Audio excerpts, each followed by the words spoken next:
So go give them some love. A couple of notes before we get started. Number one is those of you who has a matchmaker passport. Does everybody have one? Did anybody not get one? You didn't get one. Okay, so I'll go grab a few. You did get one. Okay, so if you didn't have a matchmaker passport, we'll have some available for you over at the Play Cyber US Cyber Team booth. Those are to encourage you to go make some new friends, to go network, grow your network.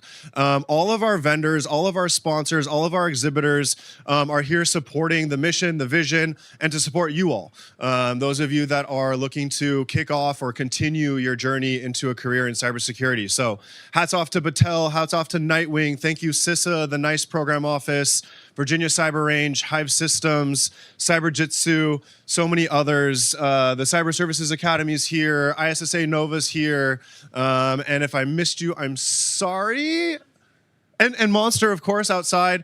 Our partners and sponsors allow us to do what we do. And we really wouldn't be able to create these opportunities for you all without their support. So go give them some love. The Matchmaker Passport is designed so you can go engage with all of the exhibitors, and they'll sign off. And once you've completed your passport, we'll just have you write your name on the back with another piece of information like a phone number or an email address or something along those lines. Drop it off at the Play Cyber booth. And then when we're closing out the event this afternoon with the awards and things, we'll have a little raffle. We have some prizes to give away for those of you that complete the Matchmaker Passport. Also on the Matchmaker Passport is a QR code to join Discord. That is especially important for those of you that are competing in the CTF.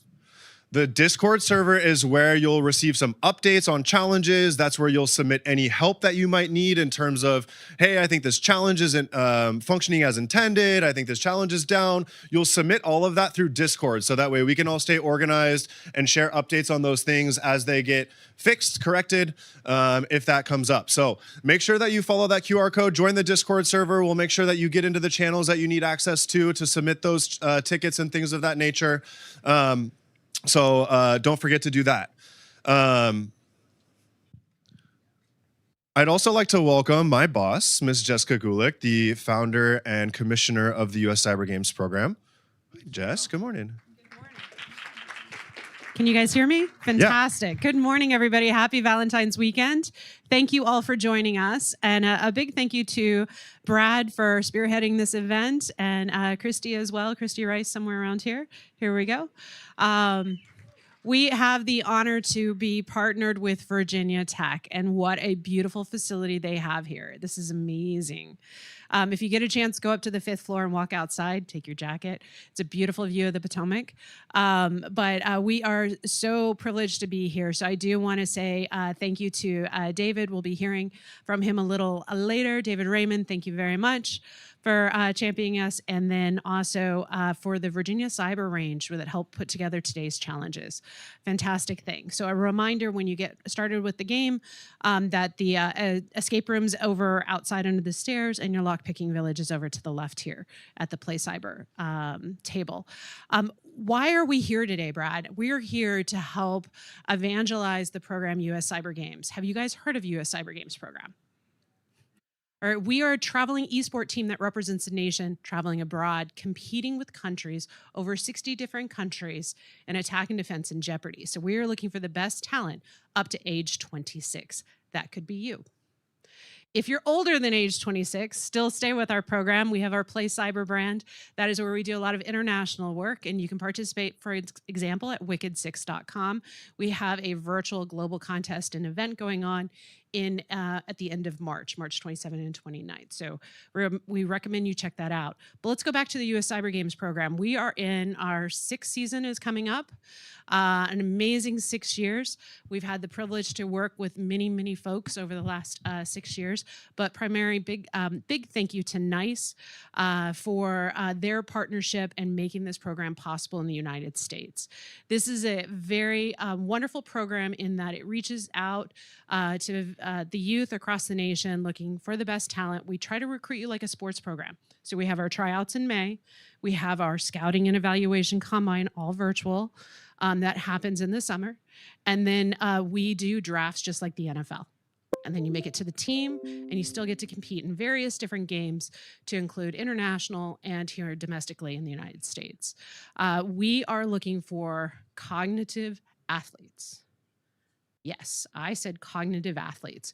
We're looking for those players that have a passion for the game, that are really trying to push themselves, that think outside the box. If you're here playing a CTF today, you know it's not all about security skills.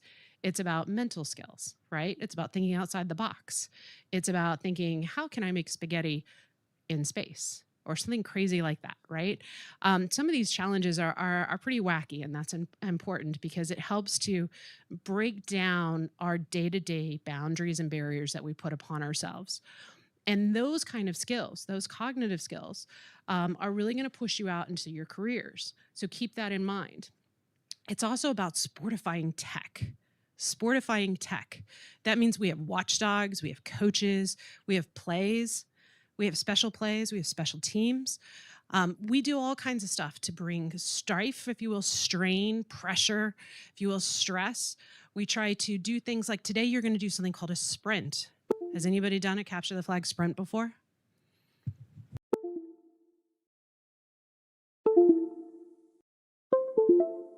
Doing it on purpose. We're using time. We're using time to put pressure on you. Why? Because you're not going to be able to do it the traditional way. You're going to have to think outside the box. How can I do this faster? Right? And that spurs innovation. And that's what our nation needs. We need the passion. We need the commitment. We need the drive. But we also need the innovation.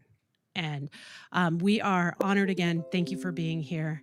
I do want to circle back to our sponsors for the U.S. Cyber Games program, particularly those here today and those that could not be here. They make our program amazing. We need sponsors. It's not a great marketplace right now. We're actively looking for folks. So if you know of somebody who is interested, let us know. If you want a mentor or coach, reach out to us. We're looking for those as well. So a big thank you to Virginia Tech again. To NIST, NICE, I have the privilege to introduce Karen Wetzel, if she'll join us up front. Karen is an amazing woman at NICE, and I hope to hear a ton more about who she is and her organization. They are doing some really fantastic work on understanding what is the skills and knowledge that it takes to have a cybersecurity career. And our program at the U.S. Cyber Games, as well as LoveBytes today, would not be possible without this partnership. Thank you so much. Thank you, Jess. I'm excited to be here today. Can you all hear me now? Yes. Okay, great. Thank you so much, and very excited to be here today. NICE has been a proud partner of the U.S. Cyber Games since its launch in 2021. And as you just heard, you know, the U.S. Cyber Games helps to build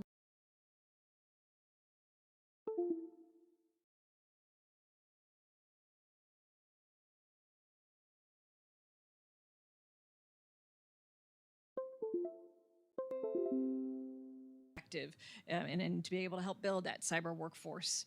To let you know who I am, I'm Karen Wetzel. I am director of the NICE program at NIST, which is the National Institute of Standards and Technology under the U.S. Department of Commerce. I am also the lead for the NICE Workforce Framework for Cybersecurity. The NICE mission is to energize, promote, and coordinate a robust community working together to advance an integrated ecosystem of cybersecurity education, training, and workforce development. Essentially what that means is that we are here to help make certain that there are going to be cybersecurity careers that people can move into and that you are prepared to move into those careers.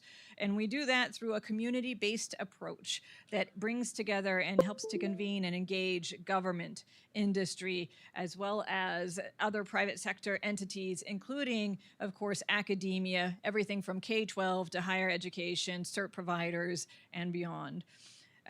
Central to the work is the NICE framework, which I just mentioned, and this is a framework that describes a common language for describing cybersecurity work. Basically, it identifies what work exists, what that work looks like, in what kinds of roles cybersecurity work happens, as well as those knowledge and skills that individuals need in order to complete that work. So really it becomes a roadmap into these different kinds of roles and helps to help develop your career. So if you're looking at different pathways, if you're looking at a particular role that you might be interested in, you can look at that and say, this is what exactly someone in this role does.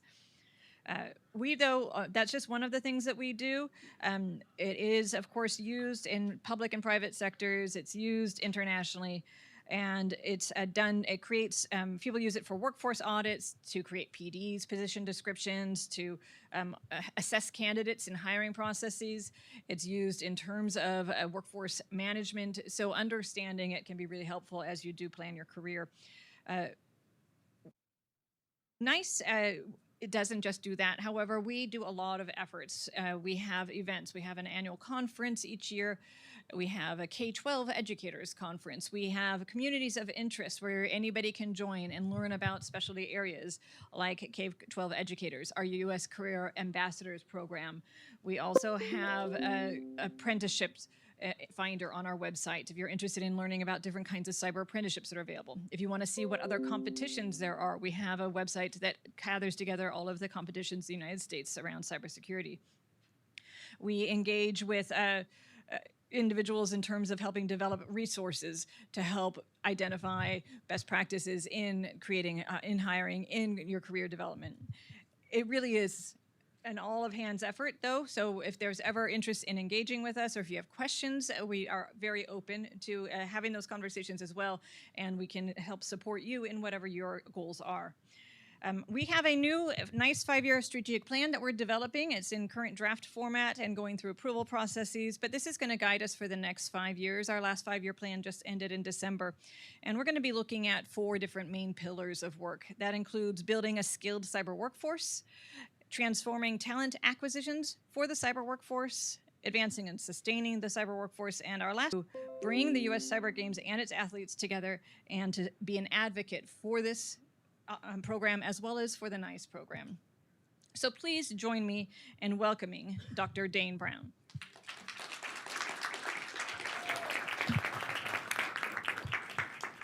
All right, let me test this thing. Can everybody hear me? This is working, all right, fantastic, all right. That's one thing down. Are the slides up?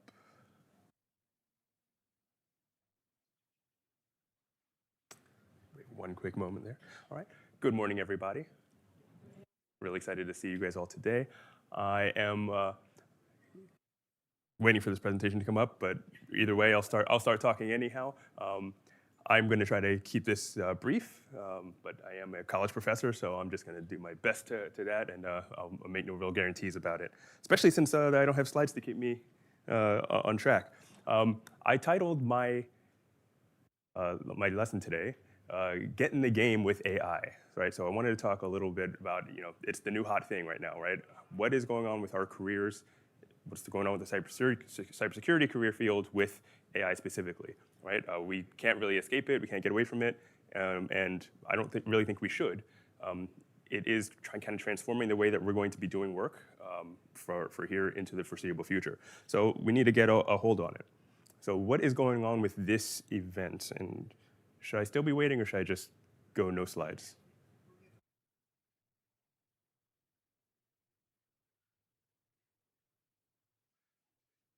The slides are fun. You will love these when they come up, because this kind of it fits really well into the spirit of my presentation. So I was doing this presentation one way. I found out I was going to do this keynote speech for you guys today, and I had some ideas, and then something hit me this morning in the shower, and I scrapped all of it, and I redid the presentation on the train on the way here, which is great. And so you'll love it. It's going to be very polished, but. That is not why it's taking long to get up on the screen.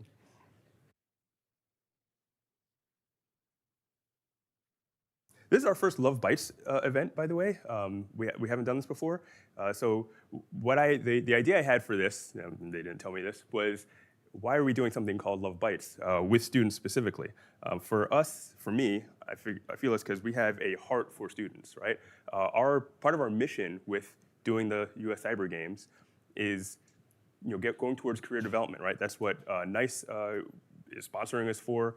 We want to make sure that you students are in the best possible position to convert what you're learning in the classroom, take your education, take some of these opportunities, take the skills that you're learning and developing in the CTF world, and be able to apply that to a really successful career projection in the real world as you start out that way. So we have that heart for students. We want to show that to you with this LoveBytes event.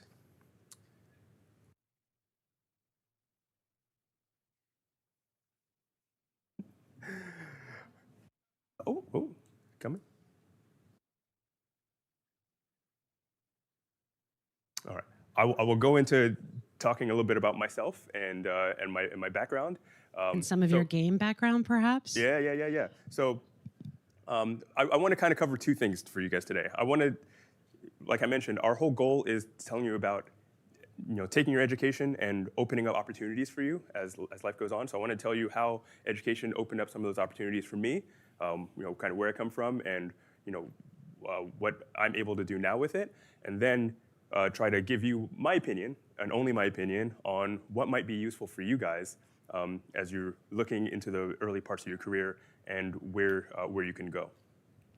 Okay, so I am one of those guys. I don't know how many of you guys did this. I started programming when I was about 12, right? It was cool because some of my friends had programs on their calculators, and I was like, wait a minute, I can make games the same way. People are playing games on their calculators. I can use this programming thing, whatever that is, to be able to make these games and have fun. And then from there, I started realizing, wait a minute, I can use these programs to do more than just games, right? They can help me automate different things. They can help me solve problems in different classes and learn things a lot faster. So when I got to college, I decided to pick a college for a good engineering program.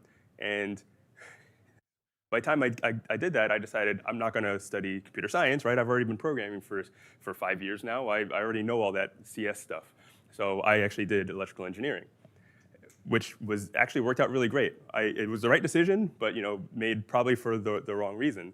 But having both of those has ended up being really good in my life, right? Having a CS background and a EE background made it a lot easier to become a really decent, I think at least I hope, computer engineer, which is what I've done my studying in.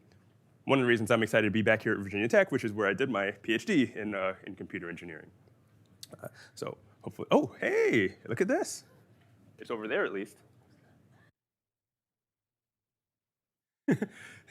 This is, go back to the beginning, right? So get in the game with AI is what I'm calling this guy here. What I love about the slideshow here, I told you I had an idea in the shower and I just scrapped it and I did this presentation from scratch. So what I'm trying to get to you guys is, hey, how do we work with AI? And how many of you have used something like Notebook LM before? A few of you have gotten into like Notebook LM. And you know this, right? It can make presentations for you. So all I needed to do was scratch out a few ideas, and on the train on the way here, it made this whole slideshow. Now, the goal was, okay, hey, it's going to start off the slideshow for me. Right? This is kind of one of the things I want to talk to you about. It's going to start off the slideshow, and I'll be able to make a few edits and give the exact presentation that I wanted to give. And for those of you with Notebook LM, can you do that? Nope. What you get is what you get, right? It spits out the presentation, and it is non-editable, right? So you can get a PDF or something like that, but you can't go in and make edits. So I actually took that opportunity to say, oh, this is good. I'm going to give the presentation that it spit out and kind of tailor what I'm giving you to that, so you can see where the benefits and drawbacks of using AI exist, right? So I was going to do a different picture, but this is good, right? And it's a nice, attractive-looking presentation. All right, so let's continue. Yes, please. Okay, and I talked about the LoveBytes, so next slide. Okay, good. So the coach, that's me. Can't edit it, but it's okay. We're going with it today. And these are the kind of things that I've done, right? That I've taken that education in computer engineering and my passion for cybersecurity, right? I would go to the bookstore when I was a kid, and I would, check out the 2600 magazines. Any of you heard of those before? Like Hacker Quarterly. That's kind of like where I started getting interested in hacking and being someone who could take control of my own life with technology. So I now have been working with the AP Cyber program. I'm doing some consulting for some VC that are looking into like cutting edge technology in this way, and I do some coaching and mentoring like here with the cyber games with students. All right, so continue. Next slide. All right, so with the AP cybersecurity, any of you guys heard of AP cybersecurity? You've heard of AP cybersecurity? Okay, well, I know Chrissy's students have. Okay, your students have too, right? So this is actually brand new, right? A lot of you have heard of AP subjects in general, and maybe you've taken a few AP classes, but AP cybersecurity is absolutely brand new. I was on the initial committee that was developing it, right? It was going to be a career kickstart program, something where you wouldn't necessarily have to take the AP exam to just get college credit, but would also give you, some kind of like workforce credential to say, hey, having done this, I'm ready to go ahead and get right into an entry-level job out of high school without necessarily having to go all the way through through college and get the college degree. So you had an option with both paths. But we actually converted that directly into a full-on AP course. So now it's going to be done the conventional way, just because there was so much demand for AP cybersecurity. This year, it is in the pilot with about 100 schools across the country. And next year, it's going to be going on to full release. And they actually asked me to continue helping them and be the chief reader. So I'm actually going to be in charge of scoring the exams when you guys take them. It has been a fun opportunity there, and being at the top of a program that everyone is going to hear about, right? You will all know people who have taken AP cybersecurity in the next few years, and it is a really good entry-level thing that that you can go in and take without having a whole lot of background, right? Anyone can take this course. It's nice and self-contained, and so we're really proud of that. All right, next slide. Okay, what else am I doing, right? Starting with things like having an understanding of technology, I could help with pitch competitions and judging them, right? And seeing what's going on with different companies. How many of you like watching like Shark Tank and those kind of shows growing up, right? It's really fun seeing, hey, how people are taking their innovation and making companies products that really move the needle. So from there, I've worked in mentoring with different startups and whatnot, and now I also am on the scientific advisory for a venture capital firm that looks for dual-use technology, right? That's good for the private sector as well as for the government. Okay, we'll keep going. I won't spend a whole lot of time on that. A lot of cool stuff that's going on. Next slide, please. I think we skipped over the cyber games one, but that's okay. I think you've heard a lot about cyber games. I've been coaching it for 5 seasons now. Yeah, I've been coaching it for 5 seasons now. That's fine. This is good. I've been coaching it since pretty much the very beginning of it, and we weren't sure, what it was or where it would be going from the very start. But it has developed into, hey, this is a really great opportunity for students who are really into cybersecurity, people who love doing CTFs, right? If you go to CTF time, you see there's like several every weekend. You can keep refining your skills that way, and for those students, we're trying to take the top 30, 40 in the whole country and go compete around the world, which we've been doing successfully for several years now. And the program continues to be getting better. So ask me about cyber games anytime, right? That's who's pretty much putting this on. All right, so what about AI? So that's who I am. Those are the kind of things that I'm doing. Those are some of the opportunities that have become available just based on having some expertise with technology, with understanding what these new things are as they're coming out, and being able to work with them, not skipping over them, right? So there's 2 different ways you can go with AI, and you've probably seen people doing this, right? Number 1, you can see it up here, right? AI makes it easier than ever to get things done, right? I have a task, I can pop it into AI, right? I can use Notebook LM on the train on the way over here and say, hey, generate this presentation for me. I can have this problem with homework, and I can say, hey, chatbot, help me out to get the answer. Right? Speed to get things done, and it's getting better, right? We've said, hey, there's hallucination problems, but it's gotten better over and better with time. Those problems are reducing. The problem is, AI is also making it harder than ever to find a job. If we have this bot that can do these simple things really easily. Well, why do I need you to do it? So we have people who are going through college, going through a whole program, learning how to do a job from core principles, and having a difficulty finding someone who's actually going to pay them to do it because, well, AI can do this, right? It's going to replace me for the job. OK, next slide. What's the problem with this? OK, we are now, right, destroying this bridge that gets you from being a novice to being the expert. Again, this is generated for me. This is great. I was like, hey, I wouldn't have come up with something this good or certainly been able to generate a good graphic like that. But this is the exact problem. There's no path for you now to start off, gain the experience, right, to become the expert if no one's going to hire you to do the entry-level job.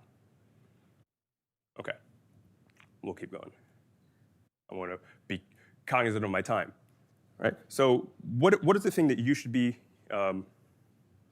cognizant of? Right? How are you going to position yourself to be still valuable in this new workforce? Don't let AI do all of the work. 5 minutes? Great. Oh, OK, that's more than I thought I had. Don't let it do all of the work for you. Right? You need to learn along with it. Yes, OK, it can solve this problem. It can perform that calculation. It can do whatever I was asked to do, but if I just let it do it for me, right, I am not developing that skill set. So what I want to do is work along with it. All right, I'm going to use it and leverage the speed, but I'm also going to learn it and make sure that whatever it gave to me, I can do that thing as well. I usually give people the analogy that having AI right now is basically like when calculators were introduced. Right, calculators can do the same math that you get asked to do, but it can do it faster. Right. But we still ask you to do math. We still give you math courses, right? There's still an expectation that you can reason through what that solution was supposed to be, right? Without that tool, right? You're not always going to have a calculator. Well, we would have said that. Obviously, you have a phone in your pocket, and you usually have a calculator by you. But there could be times when you don't have that, and you still need to be able to get yourself towards some kind of reasonable solution. We need to kind of approach AI the same way. Use it to speed up the process of things that I can already do, and use it to incrementally help me to become better, so I can develop those skills alongside of it. OK? So you need to be that fallback fail-safe. All right, next. Okay. All right, so this is kind of what I was mentioning here, right? If you were going to do this with code, for instance, right? Yes, we can have AI generate the code, OK? But then you need to actually read that code, right? Audit it. Make sure it's doing what you expect to be done, right? Be a part of that debugging process, if you've heard that kind of term before. Okay? And that is where you are actually going to learn, and now you're going to have a nice virtuous loop where you are getting things done, but you're also becoming better. You're becoming the expert that is going to continue to be valuable beyond someone who just said, hey, the AI did that for me, and I didn't really understand how it did it. OK, next. All right. So why did I title this Get in the Game with AI? If you have been following the US Cyber Games at all, that's kind of our catchphrase, get in the game. And there was a picture that I wanted to use for it, but obviously I can't edit the slides and put that picture in. So so my epiphany here was, hey, how do I extend this game analogy about what it is that we're doing with AI? Well, the best way that we can work with it is early on, as a student, right, we want to be a teammate, right? So here's the game that we're playing. We want to be a teammate with the AI. We're working with it, right? I'm not doing all the work. It's not doing all the work. We're working together, right? It's filling in the gaps for what I don't know, but I am making sure that I also know how to do those things so I can support it, right? We are on the same team. We are collaborative. As you transition into your career, right, when you become a professional, right, now you want to more be a coach. Right? You knew how to do all those entry-level things, all those gritty details, and now you know how to instruct it. Right? You know how to give it good prompts and say, here's what I want you to get done. So you now can transition to that role of being the coach. And again, that gives you the ability to reason about what output it's giving you as it gets these things done. But there's still other roles. Right? You could be a researcher. Right? Those of us who love doing cybersecurity, CTFs kind of things. You could be the adversary. You could be on the other team. Right? And see if you can match wits against this AI. If you can find places where you might find vulnerabilities, you might be able to do injections and get access. Or You could be the referee, right? There's another person on the field, right? Where you are setting the rules, policies, right? And making sure that things are being complied with. There's a whole lot of ways for you in this game to be involved, right? And not just be letting AI take over. Okay, and next, final thing that we want to make sure, right? The only place on the field that is not going to be valuable is for you to be a spectator. Okay. Right? So you have that capability, right? You could blindly say, hey, I'm going to give it the prompt, let the calculator do the work for me, let the AI do the work for me, I give it the prompt, it solves the problem, and I just accept whatever answer it gave me and I moved on, right? That's the only place that you're going to find yourself in real trouble, I believe, right? There's only my opinion. Dane Brown, okay? Do not become a spectator, do not just sit in the audience, right? Get on the field, be involved, learn what you're doing, and learn how to be either a good teammate, coach, ref, or the adversary. All right. I think that's pretty much most of what I have here, right? So align your talent with the opportunity. Develop your talent, and then align it with the opportunity, and we have a lot of great sponsors and opportunities here that you can learn about what those things are that you can do. So I appreciate your time, and I hope you guys have a really great, productive day here at LoveBytes. Thank you. Awesome. Thanks, Jeff. Nice to see everybody here and folks who are streaming online. Again, my name is David Raymond. I'm the Associate Vice President for Security and Identity at Virginia Tech, and I still have executive oversight of the Virginia Cyber Range, so I'm thrilled to be here to join the Cyber Range and hosting this CTF in this beautiful new building. And I've got my partner in crime, Christy Rice, with me. I'm going to do most of the heavy lifting here because Christy's running around helping with the CTF, but if you bear with me, Christy's going to talk about a few things towards the end here. First of all, I wanted to again welcome everybody to this beautiful building, and this is really the footprint for Virginia Tech now in the Northern Virginia region. Academic Building 1 here, so the implication is that there will be more academic buildings here in Northern Virginia for Virginia Tech, and we certainly expect that to be the case. This building was built as part of what's called the Tech Talent Investment Plan. This is a $1 billion agreement with Amazon here in Northern Virginia. So Amazon headquarters 2 is just up the road, and we are working closely with Amazon and helping to develop technical talent, computer science majors, electrical computer engineering majors, data sciences majors, et cetera, to support Amazon. This building is 300,000 square feet, 11 stories tall. Beautiful building. There's a nice rooftop reception area. Unfortunately, the weather's not super conducive for that today, but I do encourage you to go up to the 5th floor, and you can just sort of walk out there and check it out.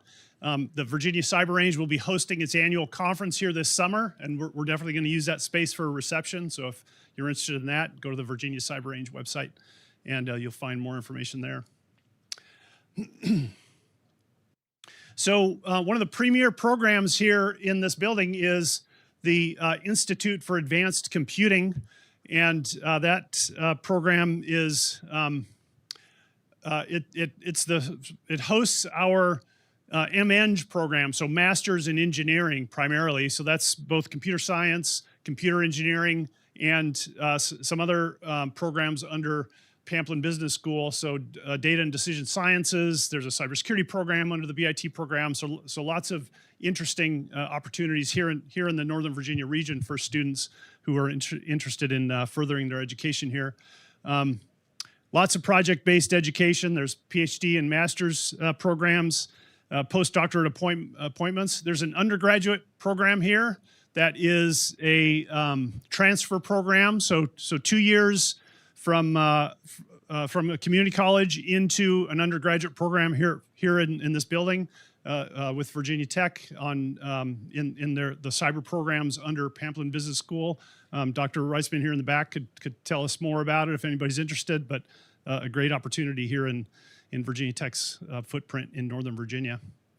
Lots of interesting research areas. Of course, artificial intelligence is the one that a lot of people are really interested in these days, but other interesting things. Virginia Tech is a leader in wireless research, have been for probably 25 or 30 years. Also, human-computer interaction, computer science, computer systems, even some programs associated with quantum computing. So a variety of interesting things going on here in this building. So maybe I'm preaching to the choir here, but if you're a student or an educator in Virginia, I mean, this is the place to be, frankly. There are 451 data centers in Virginia, and you know, I made this slide last week, so there's probably 455 now because they seem to be cropping up pretty quickly. But you know that there's positives and negatives to that, right? We've heard lots of discussion about energy costs and water and et cetera. But I mean, if you're a cybersecurity person, this is really the land of opportunity. They say, this might be a marketing number, but they say that roughly 70% of global internet traffic runs through the state of Virginia. That's a pretty incredible number. It definitely has the most open cybersecurity jobs in the country, over 54,000 open cybersecurity jobs here in the state of Virginia. That's more than any other state. So if you're interested in doing cybersecurity work, if you're interested in cybersecurity education, Virginia is the place to be, frankly. Lots of great higher education programs in cybersecurity education here in Virginia. We have a number of obviously universities who are teaching cybersecurity programs, 15 or 16 universities, public universities, and then we also have private universities who are teaching these programs. There are 24 community colleges in the state of Virginia. Almost all of them have some version of a cybersecurity program, and so lots of great programs. And then so those are sort of undergraduate opportunities, but there are also a bunch of master's, doctoral, and other opportunities in cybersecurity higher ed here in Virginia. 28 centers of academic excellence in cybersecurity education. That's a designation that's given by the National Security Agency. That's the second highest next to Texas. And nobody wants to live in Texas, right? So if you're going to study, come to Virginia. We have lots of great programs. I know I lived in Texas, and I don't want to live there again.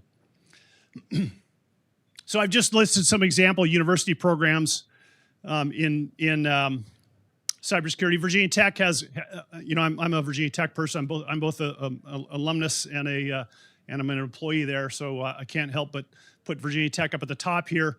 We have great programs in CS and ECE. We have a great cybersecurity set of programs in Pamplin Business School. We also have a master's in IT in Pamplin Business School that has several cybersecurity tracks. So lots of great programs, very research heavy on cybersecurity at Virginia Tech. George Mason has the first cybersecurity engineering program in the country. They started this program about 5 years ago under the leadership of Dr. Peggy Browse and some others. That's an awesome program just right down the road here.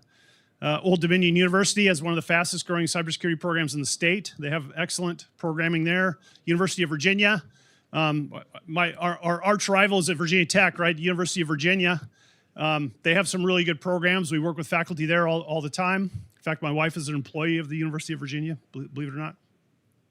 And then Virginia Commonwealth University in the state's capital, they have great partnerships with businesses and with the state government. So that's another excellent program. Lots of great pathways. I mentioned a few minutes ago the 2-year to 4-year programs, right? So you can spend 2 years at a community college. Honestly, I recommend this to students. You can spend 2 years at a community college where the costs are much lower, right? Those are right embedded in the community. Generally, students can live at home and go to community college in their local area, and then transition to a 4-year university. And there are several pipeline programs where you can do that in computer science, ECE, other cybersecurity programs. Lots of certificate programs layered on top of cyber minors. We have a couple of those at Virginia Tech. There are others around the state, so you can get a certificate, graduate certificates and undergraduate certificates in cybersecurity related areas. Virginia has some of the most military-friendly higher ed programs in the state. We have 2 of the 6 senior military colleges, so Virginia Tech and Virginia Military Institute. So definitely military-friendly. Lots of I teach a class at Virginia Tech that is a master's level class. It's a hybrid class, so most of the students don't live in Blacksburg, and about half the students are either military or military adjacent. They're taking that class from somewhere else in the United States or even around the world. And then lots of opportunities for experiential learning. We do lots of capture the flag here in the state of Virginia, just like this. Support colleges and high schools in CTFs. So that's pretty exciting. I can't talk about cyber in Virginia without talking about the Commonwealth Cyber Institute. So this is a program that is funded by the state, and it supports cybersecurity education and industry partnerships throughout the state of Virginia. Some of the stats are here on the slide. 46 higher education institutions are connected to Commonwealth Cyber Initiative. There are over 300 faculty members associated with this. Here's the map of where all the different institutions are located. CCI does a ton of workforce development, right? So I cherry-picked a couple of their slides, and this one I think is particularly interesting if we're sharing opportunities with our students, right? So there are internship programs, there are traineeship programs with different companies, there are cyber clinics, cyber as a service, so they connect students with companies and they help those companies, they help advise those companies to improve their cybersecurity. So the student gets some experience working with a company and understanding how they might serve in the workforce, and the companies get the benefit of these super smart students who are learning how to apply some interesting cybersecurity concepts in the workforce. So lots of great opportunities with CCI. CCI, this is another slide I cherry picked from their slide deck because I think it's fantastic. Almost $200 million worth of impact over the last 5 years from CCI, and that is economic impact in the state of Virginia, supported by the programs that they run. So pretty cool stuff.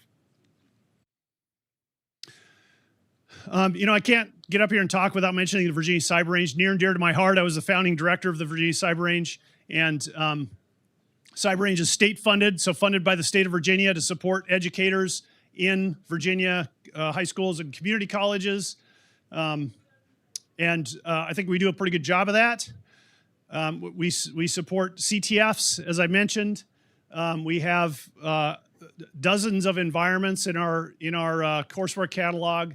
We have a ton of great courseware that you can use to teach students in the classroom. If you're teaching cybersecurity in Virginia and you're not taking advantage of the Virginia Cyber Range, then I absolutely encourage you to do so.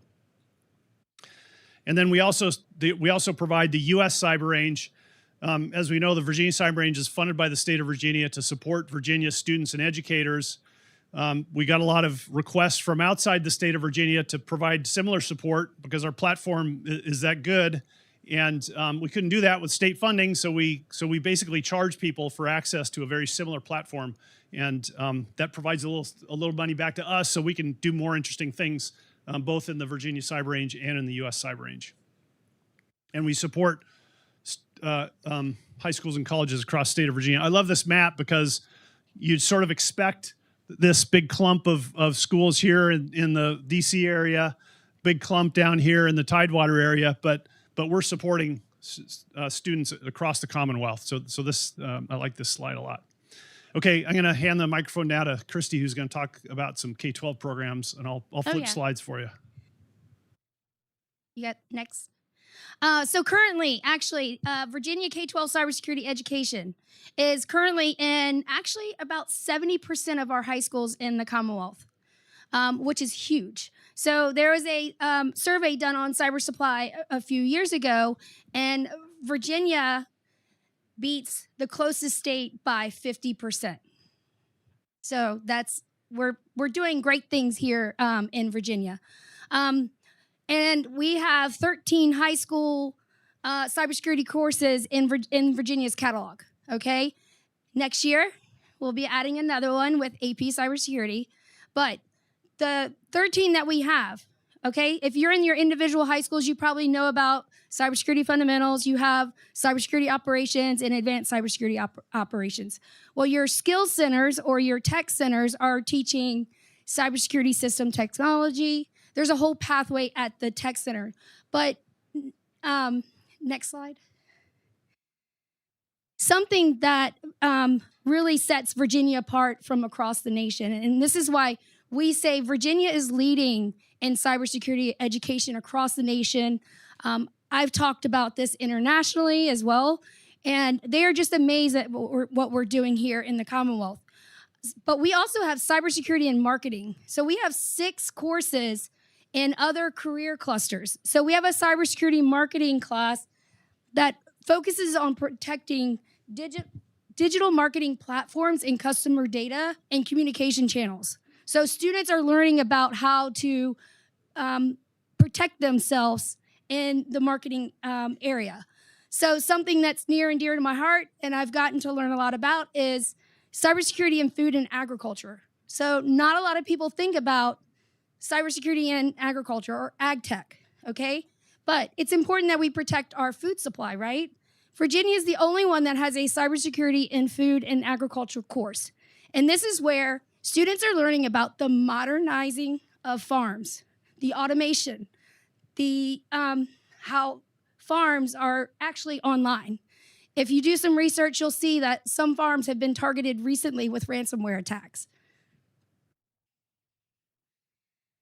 And then we have cybersecurity of manufacturing. So students are learning about those industrial control systems and how to maneuver through those systems. So there is some of the schools across Virginia are teaching these. They might not be in your area, but there are a few teaching the ag course. They're in the rural areas. I know Loudoun County is teaching cybersecurity and manufacturing, and I know a couple of Richmond schools that are teaching cybersecurity and marketing. I've been fortunate to be part of building these courses, but they are some really amazing courses. So there's a regular course and then there's an advanced one. So there's a whole pathway. And that's it. That's pretty much it. Awesome. Well, thanks everybody for being here. We're the Virginia Tech and the Virginia Cyber Range and US Cyber Range have been supporters of the US Cyber Games since the very beginning. We're thrilled that we're having this activity here. I mean, these kinds of events are really critical to the future of our cyber workforce, both in the state of Virginia and nationwide. So this is a great event. We're happy to support it. Thanks, Dane, for being here. Thanks, Christy. Thanks, Jessica and her team. Just an awesome event, and we hope it goes extremely well and wish you all the best. So thanks. Thank you.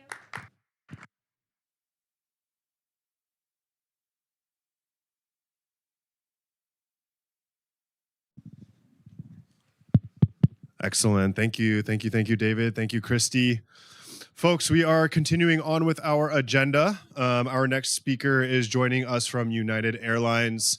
Mr. Jesse Lands is here as the Director of Incident Response from United. He'll be joining us in just a few minutes. For those of you that are competing in the CTF, just a couple more minutes left in that first initial CTF sprint. That'll end in 10 more minutes. That is the Falcon Challenge 2. So check that one out if you haven't already. It'll come down at 11:30. As a reminder, this afternoon, for those of you that are interested, we'll have 2 technical workshops, the Cupid's Toolkit technical workshops. The first one is building your first chat application, some responsible LLM stuff, and then we'll have one immediately following that at 2 p.m., and that is some reverse engineering for embedded systems and hardware. So looking forward to those. Those will be upstairs in 2110. So with that, I would like to introduce our next speaker, Mr. Jesse Lands from United Airlines, joining us for a talk from In the Trenches.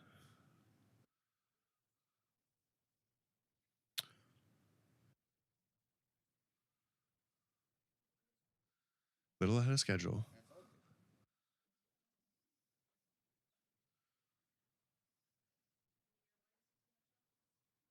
Not today, but maybe in the near future. We'll have to have Jesse give us some ideas for writing challenges on, but not on bringing down planes. That doesn't sound like fun. No, let's not do that.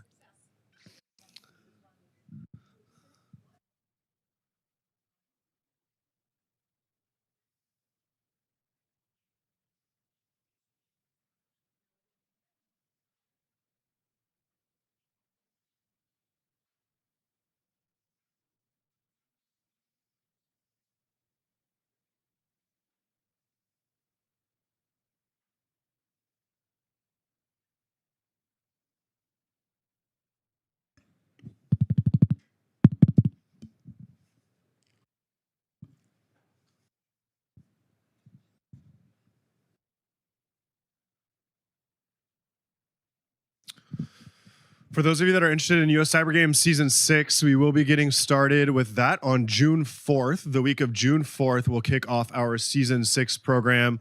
The US Cyber Games US Cyber Open is how we kick off every season. It's 10 days of all kinds of events, including 2 different Capture the Flags. We have both a beginner's game room, Capture the Flag, for those of you that are looking to take some of your first steps into the world of cyber competitions. All of those challenges are built by US Cyber Games athletes, which is pretty cool. And then we also have our competitive CTF, and that is the one that we really encourage folks to spend some time in, especially if you're considering looking at a spot on the US Cyber team. So the US Cyber team is the traveling competition team. The Season 5 team is headed to Australia in May to compete in the international cybersecurity competition hosted by Team Oceania. So you'll see lots about that coming out on social media. You can cheer us on. We'll have 17 extremely talented athletes representing the red, white, and blue down in the Gold Coast come May. And then later this summer, the other big competition we get to compete at is the European cybersecurity competition, which this year will be hosted in Germany in October. So every season starts with the US Cyber Open. It's that 10-day long series of events. We have a big kickoff celebration with some phenomenal guest speakers. We have the 2 CTFs I mentioned, and then we also host Cyber Rush Week. And Cyber Rush Week is kind of a series of evening events that are really designed around networking, building your resume, all kinds of stuff will be offered during Cyber Rush Week. And then from there, we'll move into the rest of the season. So that's really kind of the main entry point for those of you that are interested in a spot on the US Cyber team. You'll want to make sure that you keep your eyes peeled for information on the Season 6 launch, and that'll happen in early June. Some other things that have been mentioned coming up at the end of March, we have our Wicked 6 competition. Wicked 6 is our annual Women in Cyber event. This year it's open to both men and women. There's an attack and defense competition. So for those of you that haven't participated in an attack and defense competition, it's a great place to get some of that experience. It's one of the 2 formats that we compete in at the big international competitions. And with that, it looks like we are about ready to hand over the mic to Mr. Jesse Lance. Any questions so far on what you've heard up here about the US Cyber Games program from anybody? Yeah, go ahead. That's a great question. Thanks for asking that. And maybe Jesse will speak to this a little bit. But in terms of the US Cyber team world, think of attack and defense more like basketball than it is like football. Whereas in football, your offensive unit and your defensive unit are never on the field at the same time. But in basketball, it's the same 5 players on the offensive side and the defensive side. That's more like what we do here at the US Cyber Games program. So the same 17 are responsible for both the offensive and defensive strategies. Some people have a little bit more of a specialty, but by and large, it's both. All right, folks, help me welcome Mr. Jesse Lance to the stage. Round of applause for Jesse, Director of Incident Response at United. All right, thank you. And to your point, we're more like the football team. We actually one or the other. So I am a Director of Incident Response and the Cybersecurity Operations Center for United Airlines. And I primarily focus on the blue team aspect of defending the network for United. Real quick, we're going to do a quiz toward the end of this. So, this is the Slido we're going to use if you want to join. Use the QR code or go directly to Slido and use that. Once I start up the game, we'll have it. Just a little quiz. We're going to walk through a mock incident, and we're going to see what your thought process is on how you would respond as a incident leader or incident commander. We're not going to get very technical about, would you check this log? Would you check this PCAP? Those type of things, but we'll talk about those briefly. And I'll show it again here in a short bit, just so we have it. So what do we have for cyber threats within, within the entire world? We generally work off of kind of 5 categories. Now, there's other minor categories or subshoots of those, but we deal with nation states, we deal with cyber criminals, insider threat, hacktivists, and the amateurs. And I would say probably, everybody here is not going to believe themselves to be an amateur, but you really would be considered what we call amateurs. You're not associated with a group. You're not doing this professionally for money, and those type of things. But, what you do is, as a capture the flag, is more for fun and games. When we look at kind of what we've seen in the news lately, for those of you that follow the news, and one of the things I would recommend if you are operating on the red team side or the blue team side for anything is make sure you're doing what I like to call your daily reading of OSINT, open source intelligence. Look at what's going on in the news every day, because if you're defending, you want to know what's coming, what the attacks are coming, what is the trend, because what you'll see is one attack will be repeated. If it's successful at one group, it will be repeated by other groups, and other attackers will say, hey, that worked over there, let me try that. If we talk about some of the things that are seen in the news, we'll talk about like Scattered Spider, and now what's Shiny Hunter, Lapsus Spider, the group known as the COM. So that is a group of splintered kind of, I wouldn't call them organized crime, but they're basically, they are criminals who are attacking, and we've got the group most likely, everybody's heard of MGM attack, Caesar's attack. We've got the Herod's attack, which was associated with Marks and Spencer's. And for those of you not aware, Jaguar Land Rover most recently was hit, I believe it was July. The fallout from that was anywhere from between $2 and $4 billion because of the downstream effects it had on suppliers. So much so that the United Kingdom had to bail out or give a loan to Jaguar to prop them up, because the economic impact to the country was going to be so significant if they were to fail. When we start talking about some of the other things we see is like the insider threat aspect of things. Famous Cholima, which is considered, what that group is. It's actually a nation state, but also an insider threat in that they're planting fake IT workers that are working remotely from North Korea, collecting the salaries from these companies, and they are funneling that back to their nuclear weapons program. So they're basically stealing millions upon millions of dollars.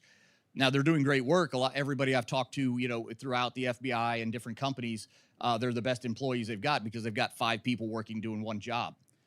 But what they end up doing is you're giving access to North Korea to your network.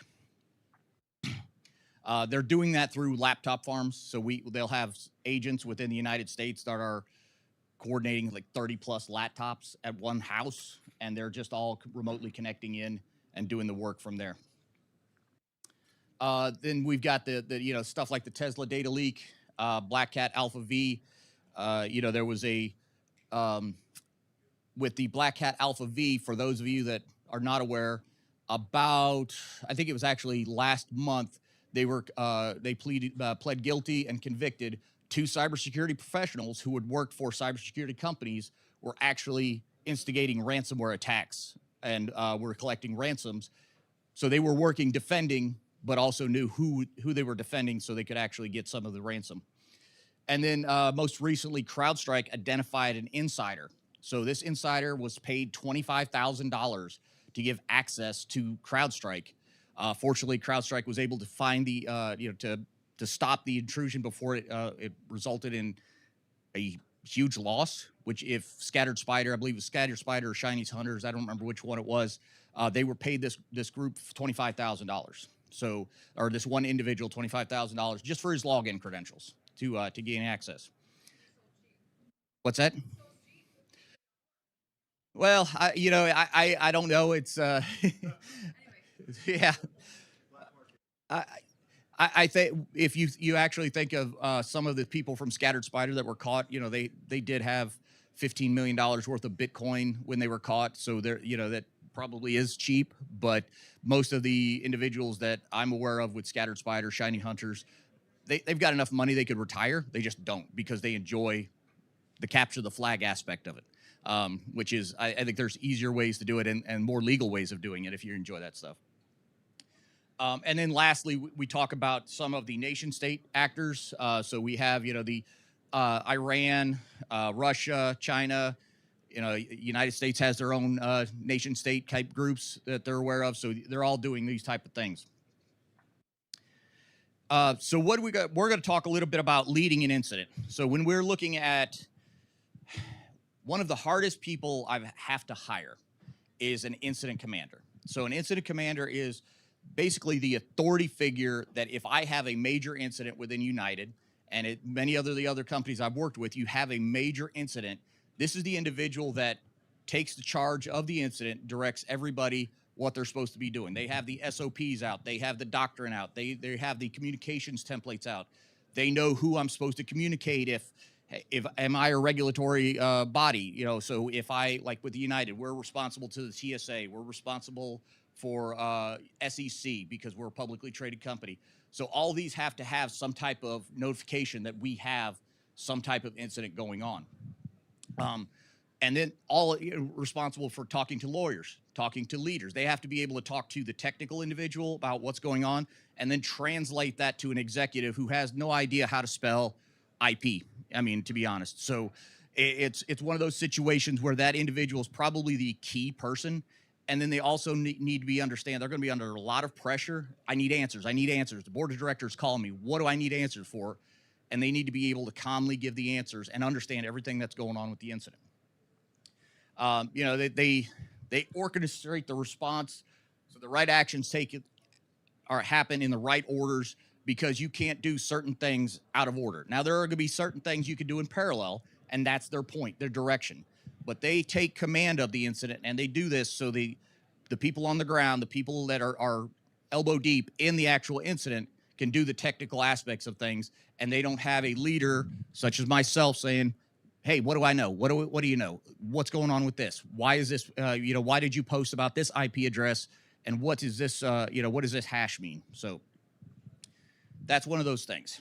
What does it need to be, you know, a good incident commander and incident leader? Decisive under pressure. You know, just had an incident the other day where we had an individual that panicked a little bit and basically blocked, you know, the equivalent of Google, you know, on our internet. And it's like, no, you can't do that. That's a, you know, that could potentially cause detriment to the business. Remember, when you're looking at working in an incident, you're working for a company. What's the primary purpose of the company? Make money. So if you stop the company from making money, you've done the same thing that the attackers are trying to do. So you have to make those weighted decisions of, do I block this? Do I, you know, and there's going to be situations as an incident commander, you know, you have to do the cut off the arm to save the body. There are times you have to completely sever a site, because if you do not, ransomware will spread. The infection will spread. You have to have the clear authority, accountability. That's going to come from your leaders. Your leader is going to give you that accountability and give you that authority to make those command decisions. Strong communication. You can't be a very timid person as an incident leader, as an incident commander, because you will go into, and personally have experienced this, you will go into a big call discussion, and you will have a very strong-willed VP of IT saying, you can't do that, you can't do that. And if you don't have the, confidence in yourself and confidence of your decision-making, that person's going to bully you, and they're not going to let you do what you need to do to protect the company. And remember, what you're doing is to protect the company. It's the best interest of the company, even though that individual who may be outranking you by several layers feels like it's not. Then operational discipline. That's a lot more key than most people understand, because as an incident, when you're doing incident response, when you're doing incident command, you may be working 22 hours a day for a week straight, 2 weeks straight. It's one of those situations where you're going to have a good leader that says, when's the last time you slept? Okay, you need to go down. You can't work anymore.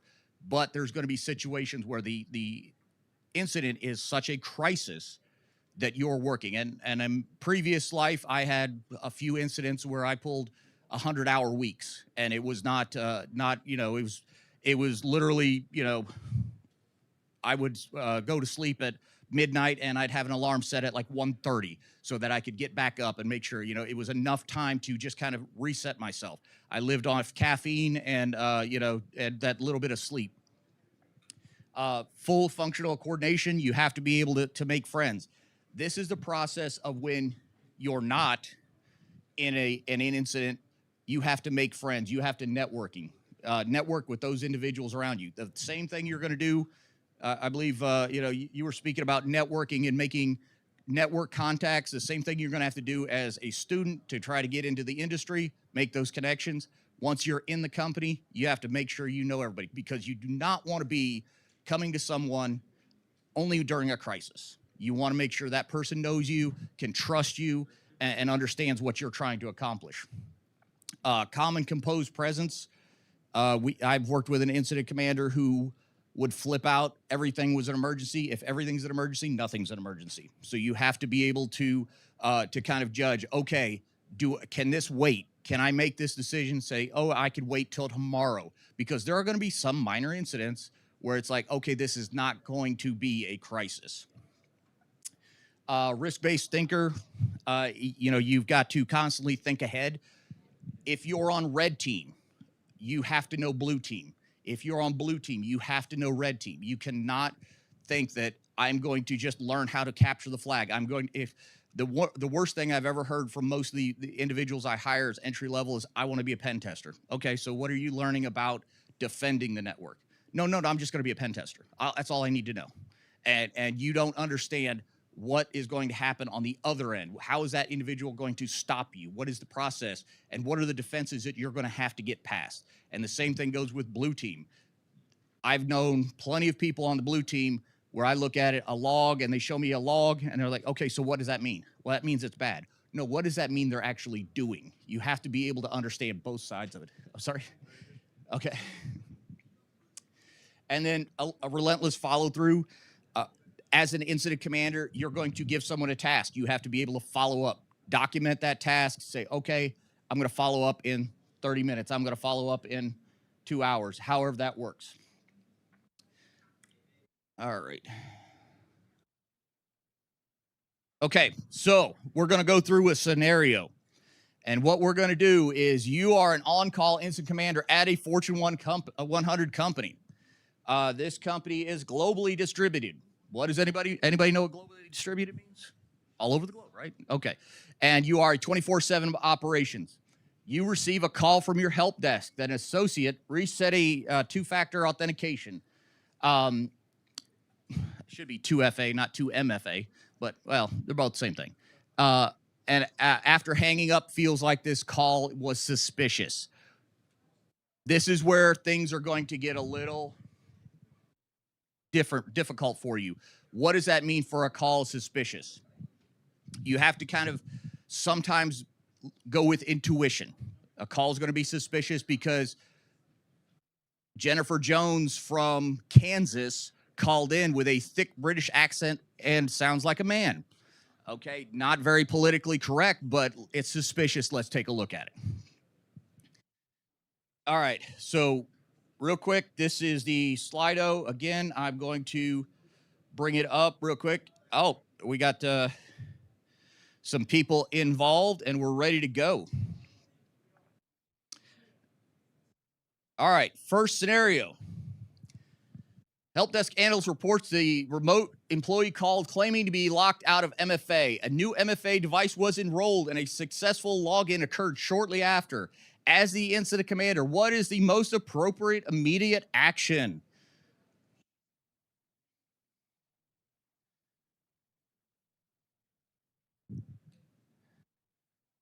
Now, most appropriate. Remember, there's going to be actions that are appropriate as well, but what is the most appropriate?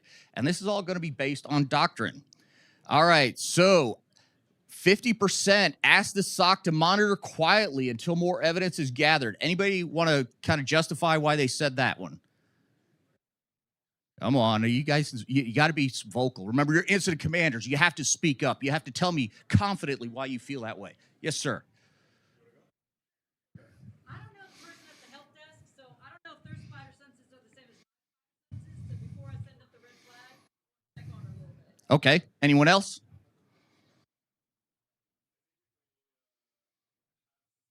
Something is suspicious. Okay. All right. And 38% said disable account, revoke active sessions, and formally declare an incident. Who wants to justify that one? Go ahead. Okay.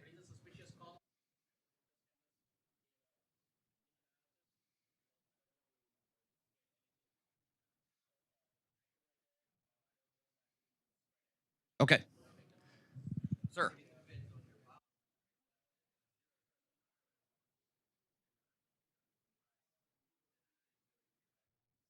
Correct. Okay, so exactly. So you want to disable account, and I'll speak to the point why. So, okay, very passionate about that.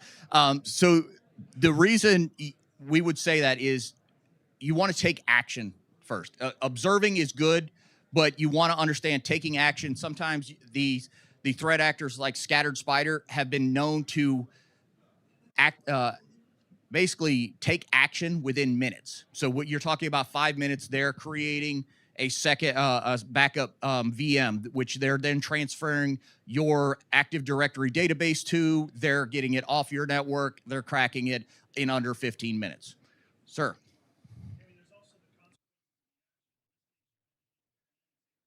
Exactly. Yeah. So the same thing. We have what's called a P1, which means at United, a P1 means we're grounding flights, we're delaying flights, those type of things.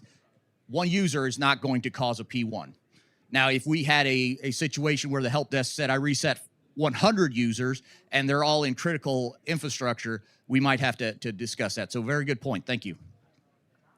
All right. Next question. Leaderboards. We got a few people ahead, so we'll keep going. All right, the compromised account's privilege level is still unknown. Initial containment is underway. What should the incident commander prioritize next?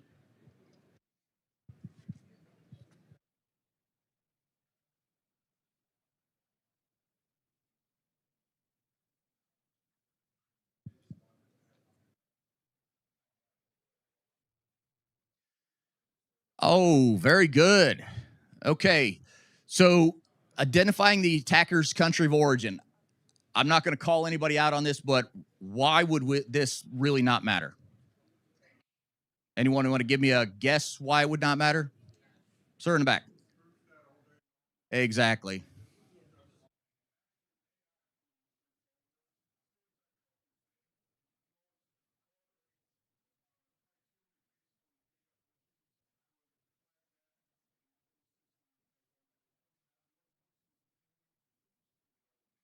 Well, I will say that's easier said than done.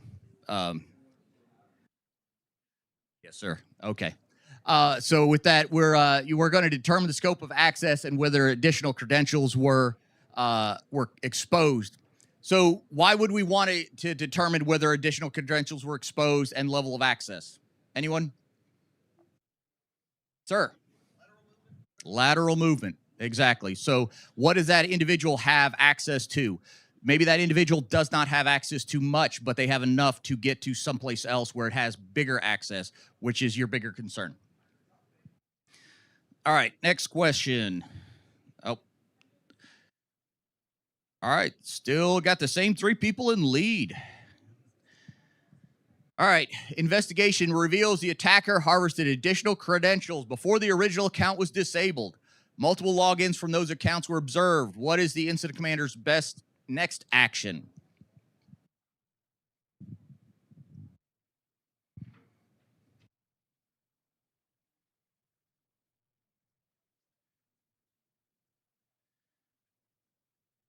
Okay, so immediately disable all affected accounts simultaneously, which is a legitimate answer.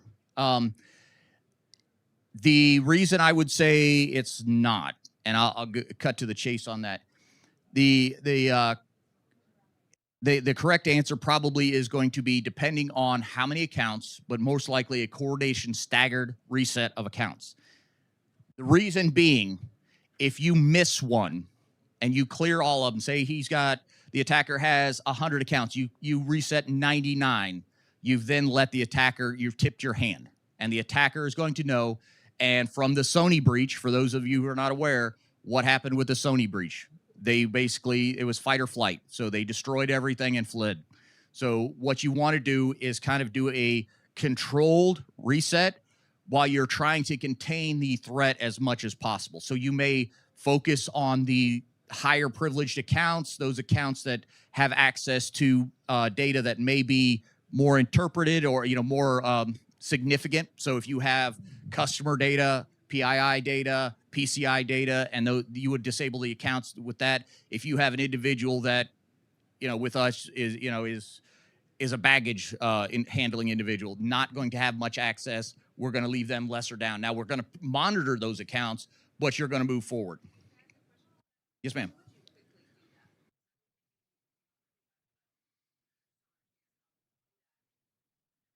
So when you, it's how would you quickly determine who has visibility?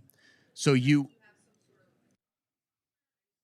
so we would normally, what we use, we have a SIM that we would be able to access our snow data or ServiceNow data that would tell us which access the individuals have. SIM, security incident, and what does it mean? What is, it's SIM, SEAM, tomato, tomato kind of thing. I know. You go, so that's how you know you would have access as an incident response analyst. This would kind of be a drill. You would have an SOP. How do you check for these? Where you would check the data, and it's not 100% correct. You're going to have situations where you're going to make a mistake, and you're constantly playing whack-a-mole. It's really just trying to get it ahead of the attacker as quickly as possible and preventing them from doing more damage than you can. All righty. And that was a hard one, so we'll give everybody a freebie on that. All right, security tooling detects ransomware staging behavior, payload downloads, privilege escalation attempts, but encryption is not started. What would be the incident commander's direct? What should the incident commander direct first?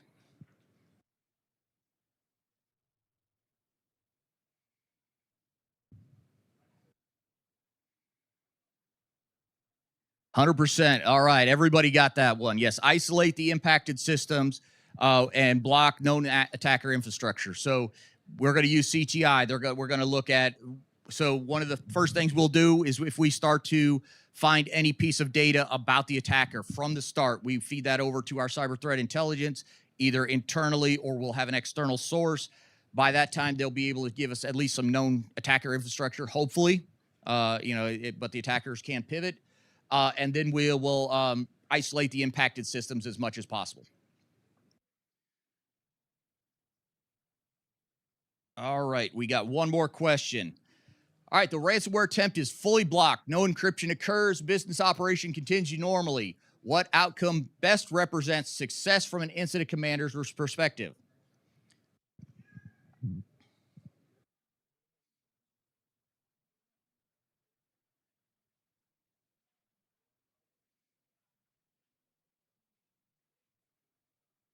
Another 100%. All right, this is everybody's sharp here. I like this. Okay, so yes, so this goes back to the incident response lifecycle. For anybody that's not aware what that is, you've rapidly contained the threat. You've coordinated response, and now you're documenting your lessons learned. Why do you document your lessons learned? Any question? Let's go to this side of the room because everybody's answering over here. Why would you document your Go ahead. In case it happens again, exactly. Right. So how did the attacker get in? How do we prevent this from happening again? Remember what I said earlier. You see an attack in the news, somebody's going to try that same attack again. It's if you look at some of the issues with Caesar's Palace and MGM, what the Scattered Spider individuals did was just call the help desk and say, hey, can you reset my password? Oh, my MFA doesn't work either. Could you just give me that too? And, help desk wants to be helpful. So they said, okay, yes, sure.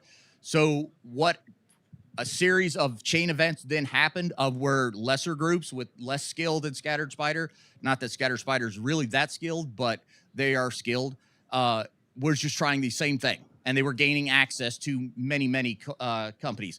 Jaguar Land Rover, same thing. They actually just called the help desk. Help desk was being helpful, gave access, and it cost $2 billion. I'm sorry. So with it was what well now, with every incident you got to realize there's going to be public information and there's going to be internal information. What has been released was that it wasn't that it was innocent, it was negligent. So it was the help desk. Jaguar Land Rover had contracted through another company that was hiring staff that were not trained correctly. That individual gave access and didn't even bother to report it. So a lot of times you want to have as an incident response team, you want to have a good relationship with your service desk, again, about building relationships so that they feel comfortable calling you when they've done something wrong. You want to build that, hey, you can make mistakes. I just need to know when you make the mistake so I can get it corrected quickly. You can't punish the individuals for making a mistake because then they won't call back the next time. So, but to your point, I don't know. It could be. So, okay. Oh, is that Nathan? You okay. Did you have, you probably checked early, huh? Chat GPT. All right, folks. So with that, that's really kind of the extent of it. If there are any questions or any idea, things we want. Yes, sir.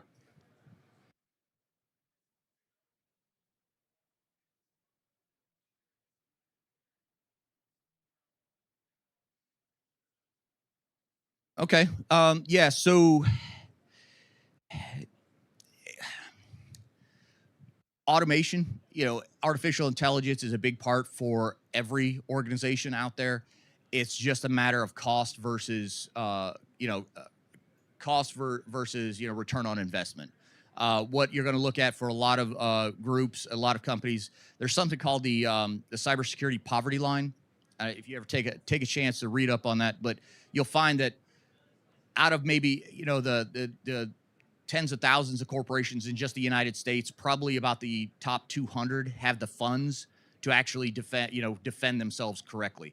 What that means in a negative aspect is most of these other thousands of companies are then suppliers to these large corporations, and it becomes then a third-party compromise, a supply chain attack. So these attackers a lot of times are using these smaller companies with little security to break into the bigger companies. What are most companies doing?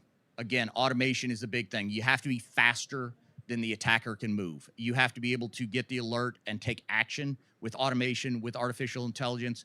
One of the things that we're doing at United is kind of looking at how we can get better with our automation, how we can leverage agentic AI really to make those decisions and really work on the low-hanging fruit. You still need to have a human in the loop because you can't take down the entire airline because of a phishing email. You can't do stuff like that, but you have to, maybe you can automate some of the lower hanging fruit. So, reset that a credential right away. Okay, there's a phishing email.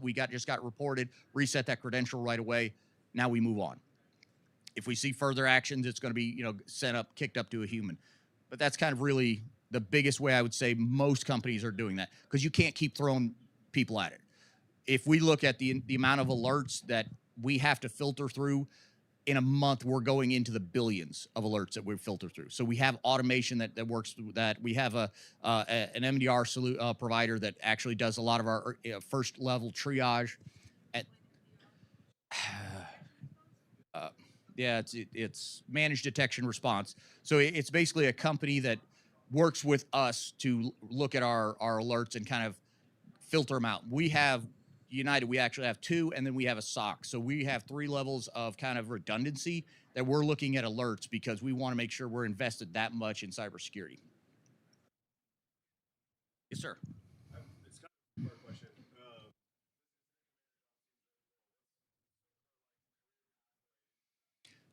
So it is a very cool, it is a high demand, but a high pressure position. So I will say if you are good at incident command, you will never be unemployed. Especially if you start to look at like the CrowdStrikes, the Mandiants, the Cisco Talos, Unit 42s, those individuals, they're constantly hiring incident command positions. pathways into that is usually starting as a SOC analyst, incident responder, so you understand what those individuals are going through, and then having a firm grasp of policy and procedure, because my incident commanders are constantly looking at, okay, we just had an incident, I have to review that playbook. So, and then I have to review that playbook. I have to make lessons learned. I have to have a call on our lessons learned. How do we, what do we have items? Coordinate with the teams that are outside of incident response. So you have to know a broad range. What you'll find a lot of times is, I came up through the pipeline of, networking, desktop support, server support. So I knew all those aspects of things. I think it's one of those situations where the education system is great, but we're focusing on cybersecurity and we're missing a lot of the basics. Many of the people I interview just straight out of college give me 5 common ports and what they're used for, and they can't even tell me port 80. So it's kind of just know those fundamentals. Oh yeah, I kid you not. It's my softball question. I try to get people just to get through, and 5 common ports and what they're used for, and 9 out of 10 people can't give me 5.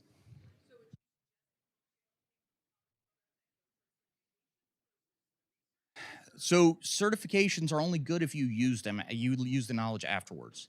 It's kind of like the same thing. A lot of kids will go through and go, it's kind of like, I'm studying for that test. Okay, I'm a brain dump and go on. A lot of people I see with the certifications do the same thing. They can't tell me a week after the certification some of the questions on their test because they passed the certification, now moving on.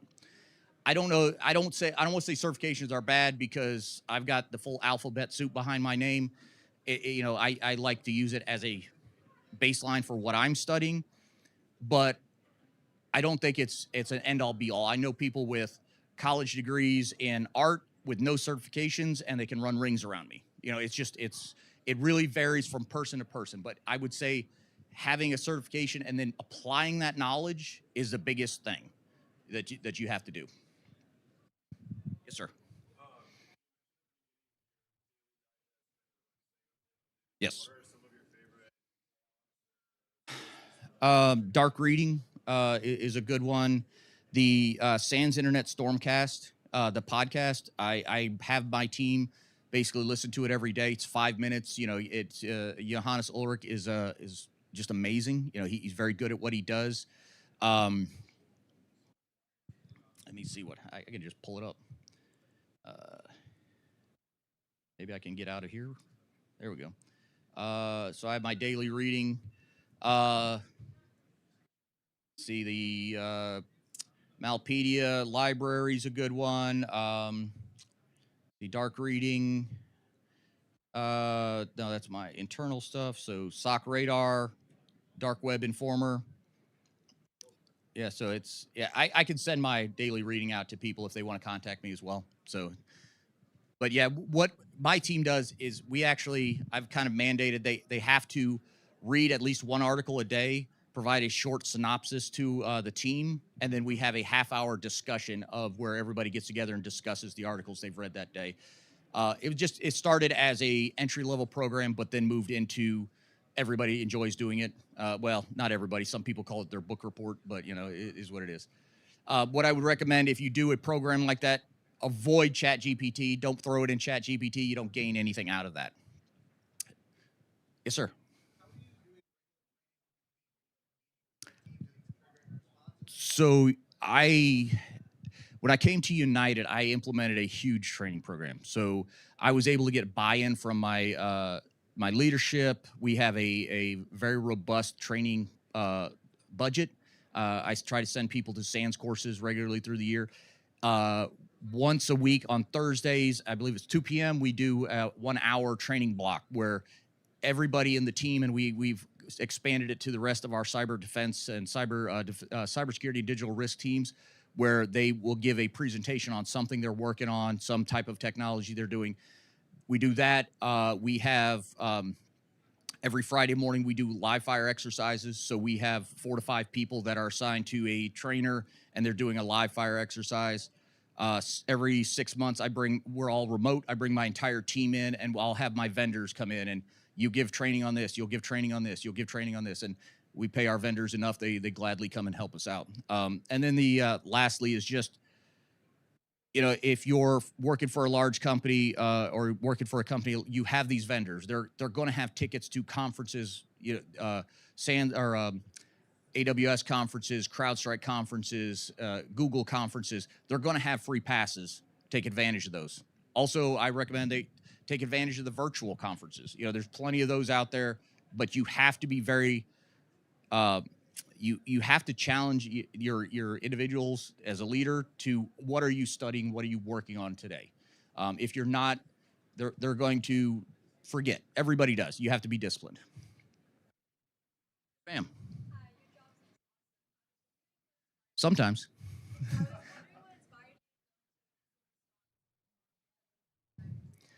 Straight luck. So I'll put it to you that way.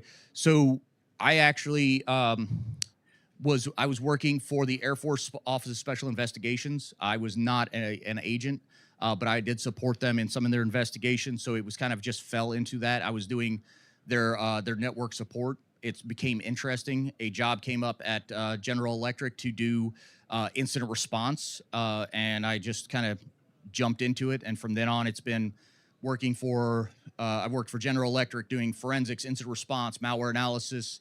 I moved over to RSA, and I did a lot of stuff with packet capture.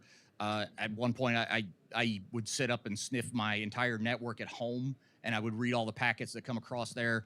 So it's really, you have to find the passion about it and just kind of keep going. You're going to find cybersecurity jobs you get thrown into. It's not going to be that fun. It's going to be compliance. Yes. Yes, ma'am.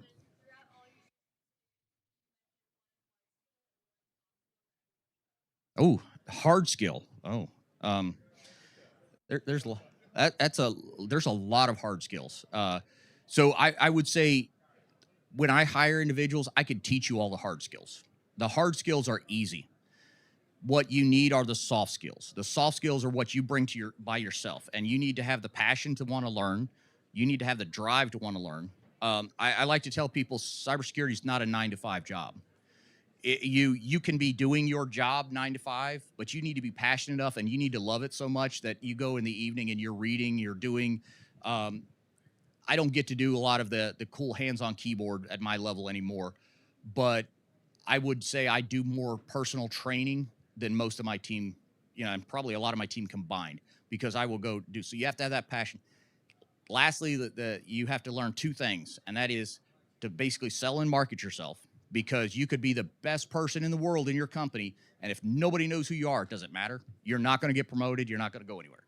And then lastly, what the individual said earlier this morning for the keynote, you have to network.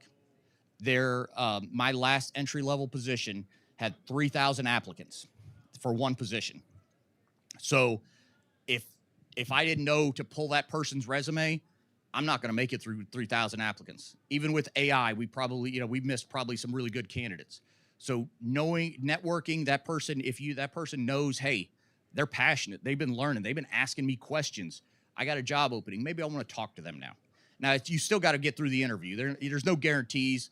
Don't rely on nepotism, because if you get hired, my uncle works and runs a security team.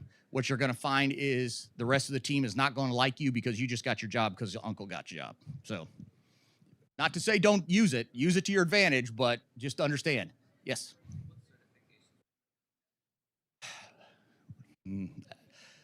So, I would say, I don't recommend any certifications that you're not going to continue forward. I've gotten certifications that I've gotten the test and I realized I'm never going to use again, and it wasted my time. But if I were to say entry-level certification, the Google certification that is out, off the top of my head, I don't remember exactly what it's called. Security Plus is always good. That's one of those things I look at. Something related to cloud. Obviously, AWS is good. Azure's good. The Google compute stuff is good. Understanding cloud, because cloud is never going away. I would say now understanding AI as well is a big thing. If you look at, you're going to talk to leaders. I just went through a leadership conference, and to the point, I think AI was every third word. But if you were to ask anybody what does that mean? They're like, oh yeah, Chat GPT. I ask it where to find me a good restaurant. Like that's not, that's Google. Your new Google. So you need to understand how to leverage AI. What is an MCP? What does an agent do for you? What's the difference between the two? And understand when you can and can't use it. Leverage AI, but understand also you could also get yourself fired for leveraging AI. Think about, I've had situations where someone uploaded a very sensitive document to ChatGPT. Not a good thing. That, we have to call ChatGPT and get that pulled down. So you have to be very careful about what you put in AI. Make sure that if you're using AI with company data, it has guardrails in it. And Jesse, I think we have time for just one more question back here. Yes, ma'am. You're definitely right. Soft skills are so important. Worker. They gotta be cool. They gotta be chill. They do because when we're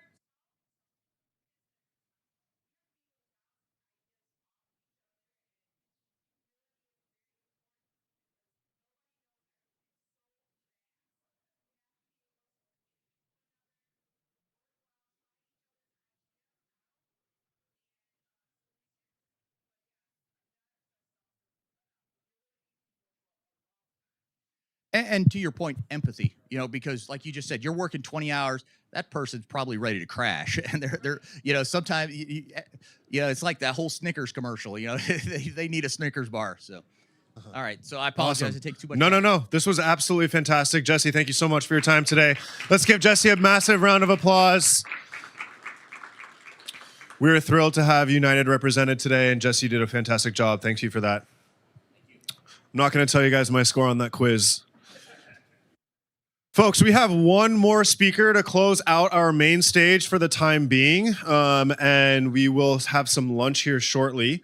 But before we get started, I just kind of wanted to give a couple of reminders in terms of what the afternoon will look like. So we'll be wrapping up in here at 12:30. At 12:30, we'll have a short break. And then immediately following the short break at 1 o'clock, we'll have the first of 2 technical workshops upstairs. Those are going to be in room 2110. So it's just immediately at the top of the stairs. You'll see a huge classroom right there. The first one's with Nightwing on building your first chat application. And the second one is with Dr. Brown and Shiloh Smiles on some reverse engineering of embedded systems. So the first one's 1 to 2, second one's 2 to 3, and then we'll be back in here at 3:30 for the closing keynote, all of the awards and things. So this break here at 12:30 would be a great time to go meet some vendors, get your passports filled out, network with some of the other folks in here, and maybe get some fresh air. So without further ado, I would like to welcome our final speaker for our morning session, Mr. Alex Nette from Hive Systems. And Alex helped us make the CTF available today. His organization donated to our event. So welcome Alex to the stage. A round of applause for Alex, please. Over to you, my friend. I know I'm staying between many of you and lunch, so the good news is I'll go as quick as I can. Give me 1 second to get set up here. And if you're in the back hanging out, you're going to want to come up and hear all of this talk because I have a lot of good things to say. It's going to be the best presentation of the day by a long shot. All right, let me get this up here. All right. And we're going to slide this on out one way or the other. There it is. And the most seamless user of the AV technology. Look at that. Congratulations. It's almost like we need a prize for Alex. I do this regularly or something. All right. Hey, everybody. I am Alex Nette, and today I have a great talk for you. It's about trust issues, how humans make cybersecurity decisions. For many of you who are here in this room, who are doing the CTF, you've probably been focused on this idea that cybersecurity is specifically technical, that you must know how to code, that you must know how to do CTFs. I have a spoiler alert for you. Most of this industry, the jobs you are looking for, the ones that pay 6 figures, that are hired by the companies that are located here in Crystal City, all the way out to Herndon, are not using coding for any of it. Back in the back there, I have a bunch of posters and stickers. And if you came and talked to me, I told you there is a whole sector of cybersecurity that is just around cybersecurity awareness. This is the idea that you are teaching people who have no idea about technology. And spoiler alert, there are a lot of people that work at a lot of companies that love to click on phishing emails. Your job is to teach them not to do that. That is a job that pays over 6 figures that you are literally just have the ability to talk to people. You don't have to understand a single bit of this, but if you can communicate the idea, hey, HR person, please, for God's sake, do not click on that phishing email again. That is a whole job. There are jobs that review policies. If you're good at writing, if you're good at reading, if you're good at listening to the news and podcasts, if you can disseminate that information to people that make decisions, that set budgets, that is a job in cybersecurity. It's not coding. It's not using AI. It's using none of that. The biggest part of all of cybersecurity, I'm going to talk about this today, is that all of this is a human-influenced industry. So a little bit about me. I am a Virginia Tech graduate, so of course this is home for me. I've worked across many different agencies in the federal government. I've worked across many different companies in the private sector. I have been an incident leader, as we were just hearing about a minute ago from the United side. So all of these things are going to come into play in today's talk. One of the big things I do want to start with, though, is for everyone who is here, who thinks that cybersecurity is mostly about tools and coding? Probably most of you. It's why you're here. We focus on these CTFs. We have these cool events that are so technical, but it's not all of it. The idea in all of this is that cybersecurity is not a technology problem. It is a human decision problem. We use tools to solve those problems.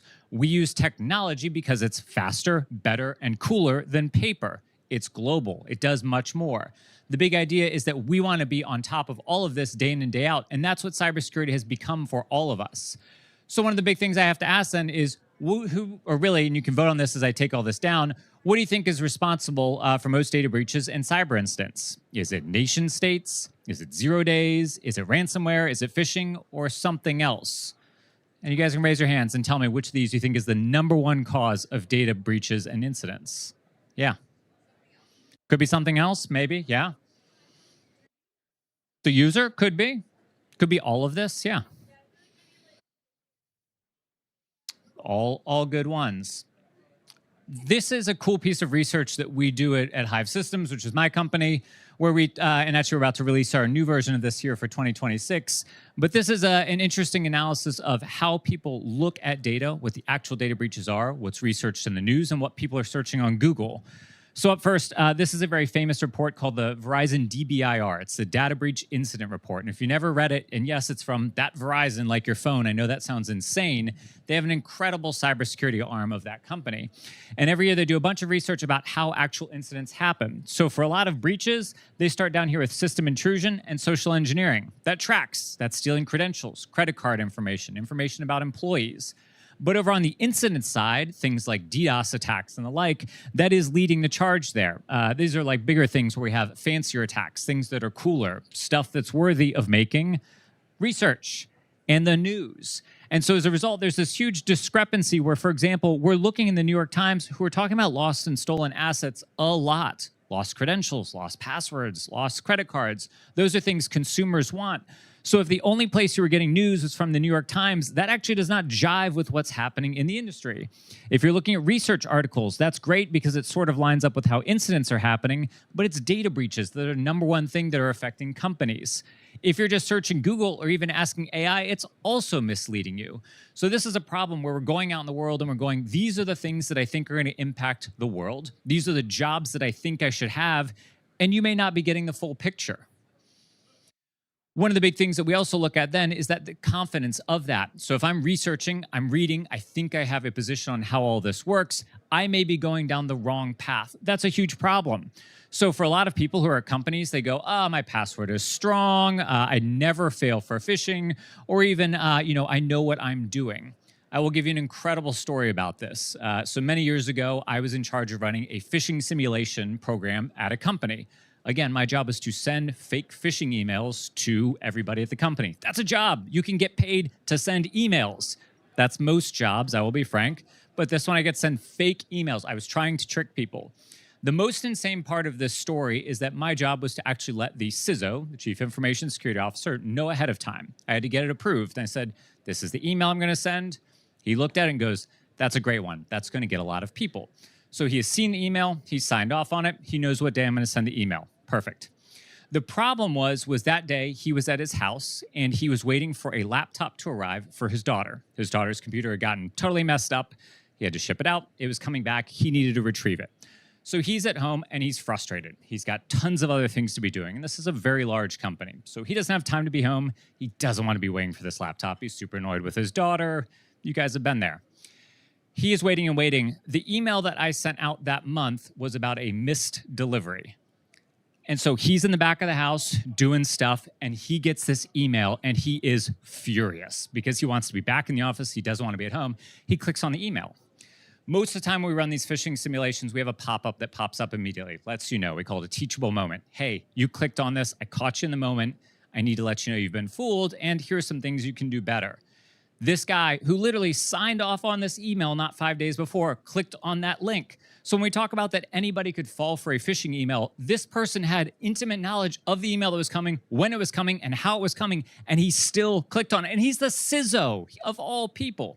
So on the right day, with the right email, the right position that you're in, you too could fall for it.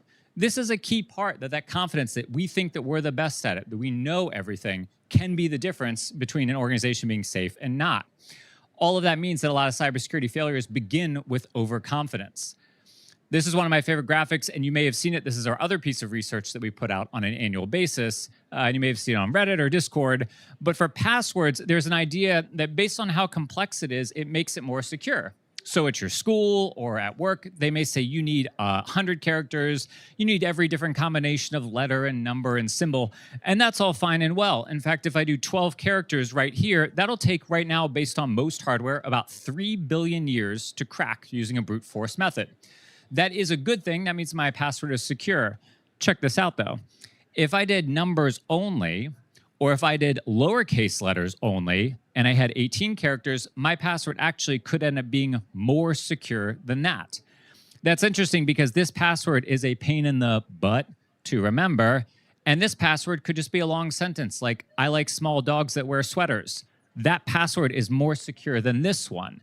So that puts me in a position to make a good risk management decision.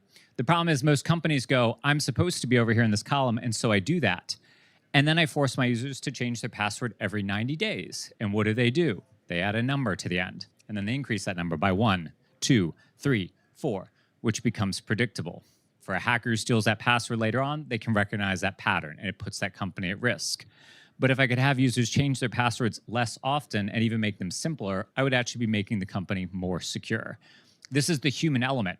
We still have humans on computers. The best network at the best company would have no humans, but that is not a company. That's not how this works. So how does we, as cybersecurity practitioners, as coders, as learners, as business people, as trainers across the board, make a decision that makes better security for a company? One of the biggest problems at this point is AI.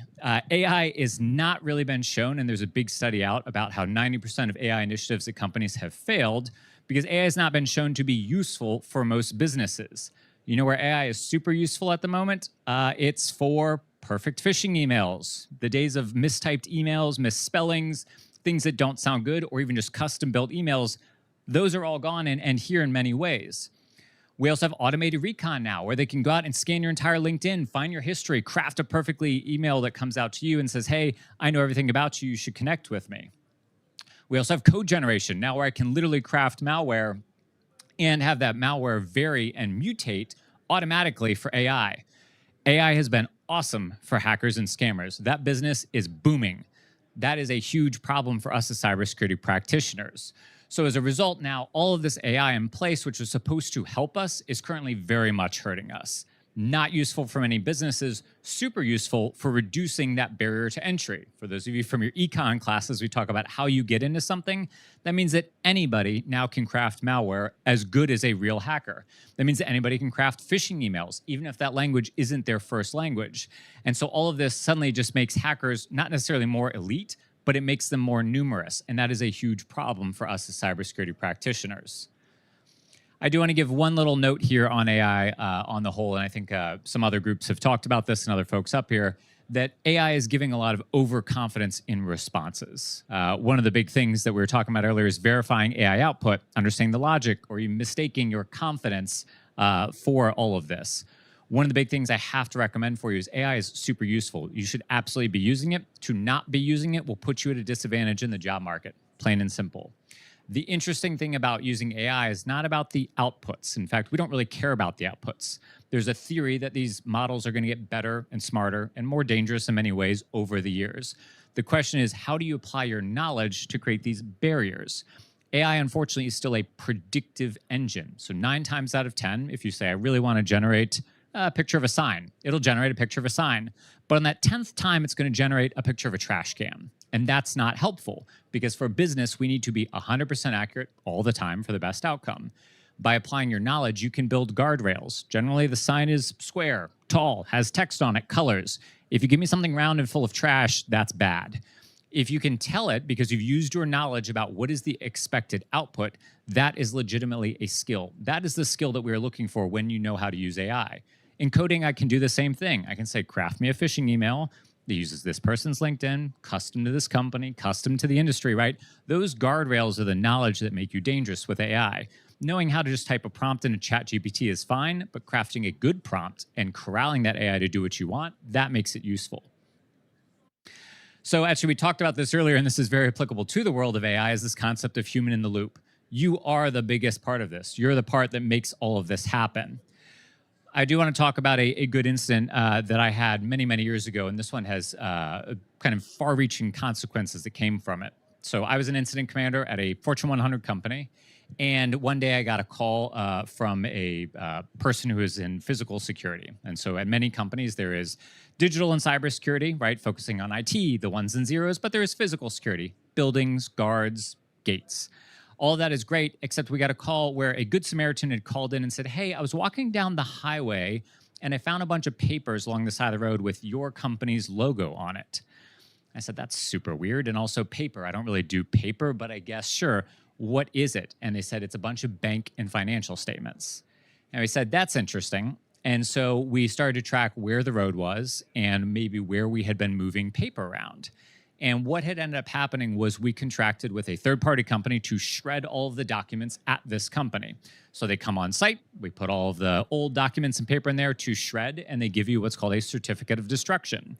There's a whole process about the life cycle of data that is a job in the world of cybersecurity, from buying hard drives and servers to the end of the life and destroying them. I've spent hours sometimes just throwing hard drives into a shredder, which is immensely satisfying just to get rid of that data and make sure it's secure when it leaves. What ended up happening was this truck broke in the middle of shredding all of these documents. The company, as they should, said, hey, we'll send you a new truck and we'll keep shredding and finish up this job. And so off they drove with the broken truck. The problem was they had thrown a bunch of documents into the hopper of this truck. And as this truck drove down the highway, if you know anything about aerospace pressures, as the low pressure system came over the top of the truck, it pulled all of the documents up out of the chimney of the truck and just distributed them down the highway, kind of like this image has here. And so basically over a stretch of a mile, there was hundreds, if not thousands, of documents on the side of this highway. And unfortunately, in this case, it was actually the data of customers. So it wasn't just company internal documents, it was customer data. How am I supposed to solve this? I have playbooks for ransomware. I have playbooks for interesting scenarios, account compromise. I have nation state attacks. I have things for the power going down. I do not have a playbook for what am I supposed to do when papers are on the side of the road. This is the human problem. How do I apply my problem-solving skills to take care of this? Any ideas what I did? That would be a good one. Quit was part of my initial one. It was like 2 o'clock, and I was like, I'm ready to go home. I'm already over this.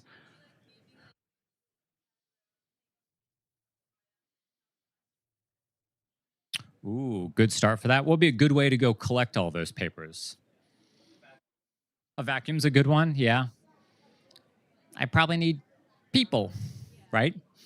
And I told you there's a whole part of this company that's the physical security team at this company. And I literally called them up and I said, hey, everybody that does physical security, stop doing what you're doing. And we're going to put on yellow vests, safety first, and go out to the side of this road. And we are going to walk the road and pick up all the paper. So we picked up all the paper throughout the afternoon. A couple hours later, brought it all back. The problem with this is there's a lot of laws around the protection of personal information. So this is information about customers. And depending on how much information gets stolen, because the US is a patchwork of privacy laws, which I have many opinions on, we had to go through and count each document and from what state it had come from. Because if it crossed a threshold, given that that was a data breach, right? The data was on the side of the road. It doesn't belong there. So by all definitions, it's that.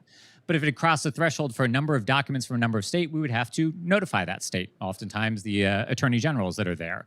So not a great place to be. And so as a result, we took all of it back to a warehouse and slowly just sorted out how much came from each state. The good news, only one state was breached and it crossed the threshold for reporting. Everybody else stayed under. Eventually, yeah, we took them and we properly destroyed them. The legal team, of course, wrote a very nice letter to that company going, don't you ever do that again or you won't work with us again, as they should. But I'm not trained for that, right? I don't have a playbook for that. That's a very human response to go, what tools do I have at my disposal? People, a data breach, privacy laws in place, and how can I use those to solve this problem right now?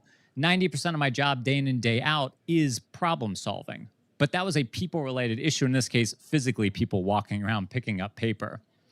One of the things when we were talking about earlier is that breaches do become human fast. Everything about a company, and I'll disagree with something that was said earlier, while we are in a capitalistic society and making money, the point of a company isn't to make money. Money is the byproduct of what you are trying to do. We are trying to fly planes. We're trying to deliver groceries. We are trying to give an education to the students of tomorrow. That is the point of the company. Our job in cybersecurity then is to make sure that we can keep doing that thing at whatever level it is that we want to do it. So if we want to keep planes in the air 99% of the time, that is our goal. It is great that we can sell tickets and seats and make money off of that, but that is our number one objective. So as a result, humans become the number one factor. Humans are fallible. CEOs, CFOs, CISOs alike all have human decisions to make. And when things get super stressful, like, hey, Alex, I hear there's a bunch of paper on the side of the road. Is this true? And what are we doing about it? Hey, Mr. CEO that makes probably 900,000 times more money than I do, it's under control. How do I make sure that he is not coming after me, or that we can let our shareholders know, or he is panicking about what we need to do in that moment? That is a very human reaction. That is a whole job, and it involved no coding, no Python, no AI. So all this is to say that every incident becomes decision-making under pressure. How do people handle that pressure? I worked in restaurants for a number of years. That's a great way for me to handle pressure. No better thing than people getting hungry and in your face for you to go, this isn't a problem for me. But there were people that were stressing out, but we created a plan, we got all that paper, and we got it done. One of the biggest things that ends up happening, though, in all of this, and of course, there was definitely a push for people to destroy that information, that paper on the side of the road, as fast as humanly possible. But I told you, that is a data breach. That data was on the side of the road. We had a duty to bring it back and count it to see if it needed to be reported. Now we're talking about ethics. Ethics in all of this rarely fail all at once. They happen over time. So you're going to be faced with small decisions as you get older, as you go to college, and as you get a career about what do I do when the rubber meets the road, or in this case, paper meets the road.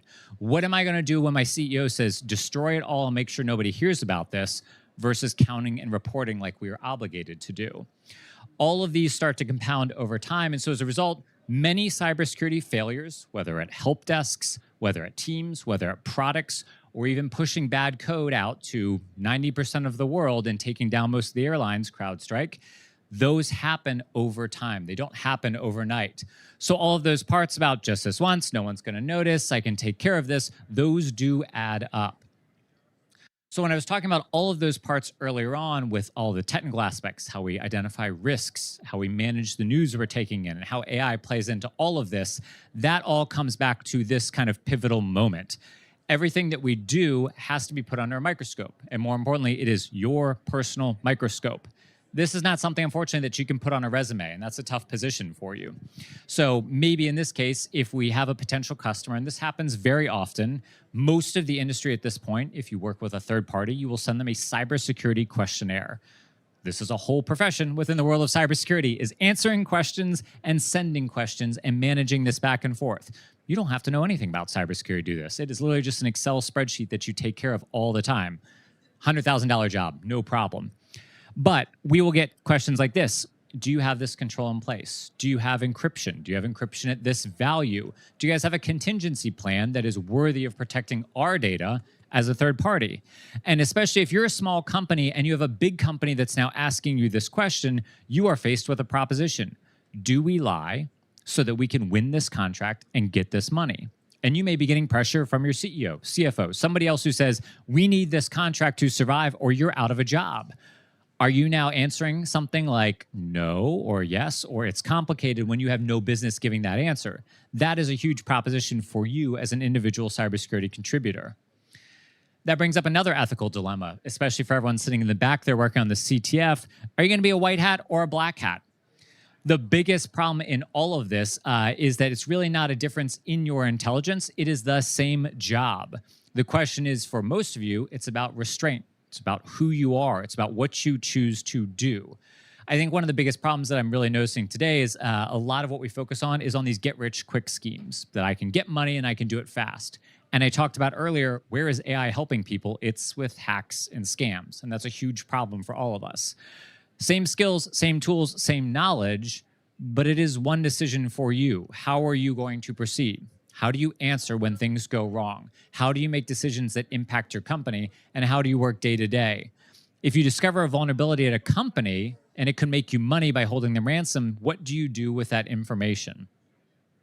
So for all of this, and we talked a little bit earlier about AI, there is some ethical drift that also happens, right? As I mentioned, it can lower that barrier for hacking and scamming. You could fire up a bunch of phishing emails right now and probably make a lot of money. But does that also lower the barrier for justifying it? Are you okay to do that just because the technology is readily available for you? I make the argument that no, it doesn't, but we are faced with a tough dilemma.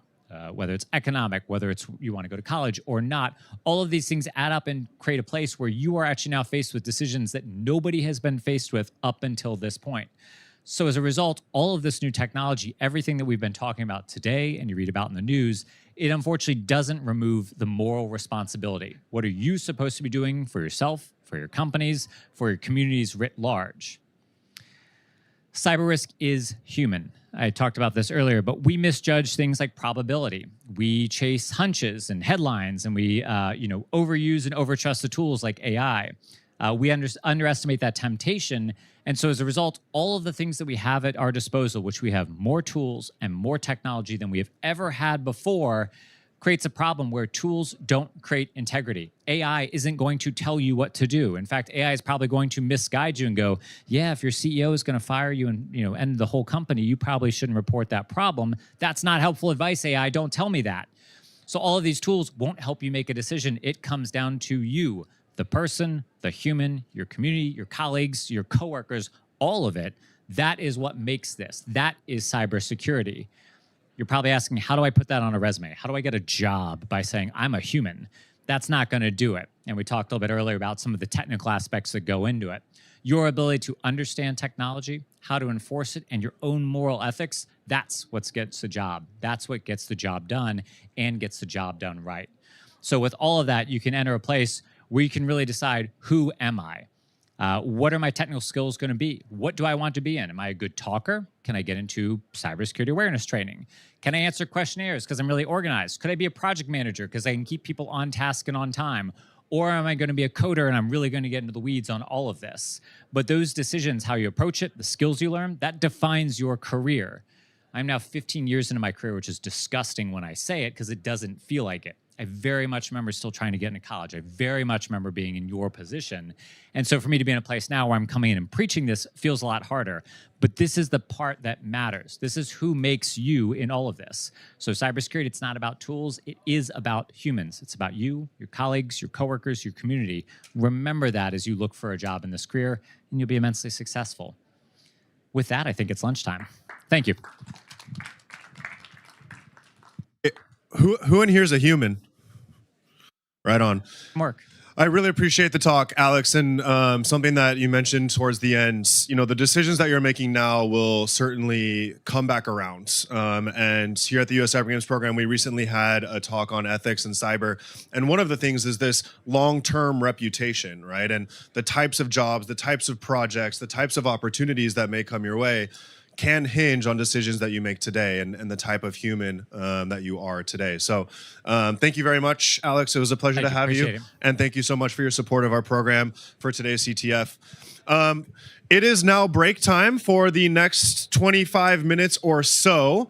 So for those of you in the back with the badges and the lanyards, the pizza is here. If you want to make your way out over this way, Jess is there. You are welcome to go help yourself to a couple of slices. And for everybody in the room, at 1 o'clock, we will kick off our Cupid's Toolkit Technical Workshop Series. There are 2 of them, the first being from 1 to 2, the second from 2 to 3. So we'll certainly look forward to seeing you up there. Now's a great time to network, meet some of our exhibitors, get some fresh air, whatever you need to do. And we'll see you back upstairs at 1 o'clock. I'll make an announcement before we get started with that. Oh, and for those of you that are having lunch, there is no food allowed in the auditorium space. So for consuming pizza, you'll do so sort of in this little foyer lobby area. Of course, there's monsters still out there and stuff like that too. So round of applause for Alex and all of our speakers this morning, if you don't mind. Thanks again. Great having you.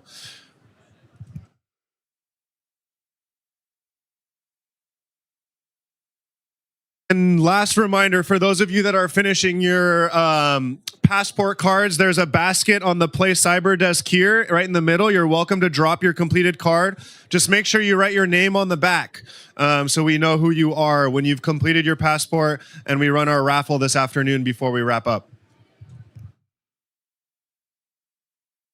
All right, y'all. Who had some fun today? Anybody have some fun today? Right on. Well, before we get to our closing keynote, I just wanted to extend a big thank you. Hey, can I have some attention, please? If you're making your way this way, that would be great. Before we get to our closing keynote, I just wanted to extend a massive thank you, first and foremost, to all of you that joined us for today's event, competing, learning, networking, all of that. And then also to our partners and sponsors that have been here all day supporting the event from that perspective. At this time, it is my pleasure to welcome back to the stage Karen from the NICE program office, and she will be helping us close out the rest of the day by introducing our closing keynote. Thank you, Brad. This has been a great day. It's so good to see you all. Let's see. Thank you. Straight. Thank you. Yeah. That one works better. Well, hello, and thank you all so much for coming today. This has been an amazing day, and I'm going to be brief because we have an amazing closing speaker to end things for us today. I'm going to be introducing Nick Anderson, who's our Executive Assistant Director for Cybersecurity at the Cybersecurity and Infrastructure Security Agency, or CISA, and that's at the U.S. Department of Homeland Security. CISA has supported the U.S. Cyber Games from the start, and so we're so grateful that we're able to have Nick here today. At CISA, as CISA's senior cybersecurity official, he's responsible for leading the agency's mission to address the nation's most significant cyber threats and vulnerabilities, and to increase the security and resilience of U.S. critical infrastructure. So please, put your hands together and help me join Nick. Or welcome Nick. Thank you, ma'am. All right, well, thanks so much for having me here today to be able to join you for a little while, and congratulations on everything that you all were able to accomplish getting through this event. It's I can't say that I would have been brave enough to have endured the escape room, but everything else looks like it would have been a pretty interesting time. So yeah, as was mentioned, just to give you a little bit of a snapshot, CISA is your nation's cyber defense agency. We work with all of our partners within the interagency, whether it is those who engage in supporting the cyber mission on the law enforcement side, like our FBI partners, or those up at Fort Meade with the National Security Agency and U.S. Cyber Command, or the sector-based agencies like over at the Department of Energy, where we're having conversations with them about how to secure critical infrastructure in those domains. And my job is to somehow, have my like Spider-Man trying to stop the train moment of spreading myself thin and holding it all together in one place, mostly through a bunch of meetings because I don't get to do cool cyber things anymore. You all have a tremendous opportunity here. Just the opportunities that we continue to see from y'all's interest and engagement in events like this, and the way that you're able to engage in technical challenges like the ones that we see here today, puts you on a fantastic path to be able to contribute to the security of our nation and the international challenges that we see continuing to evolve every single day. The most important thing when we think about just the U.S. perspective on a defensive cyber mission is it's not sort of the amorphous things that we talk about ransomware and how it's affecting businesses and the financial loss that goes into it. And those are real tangible things.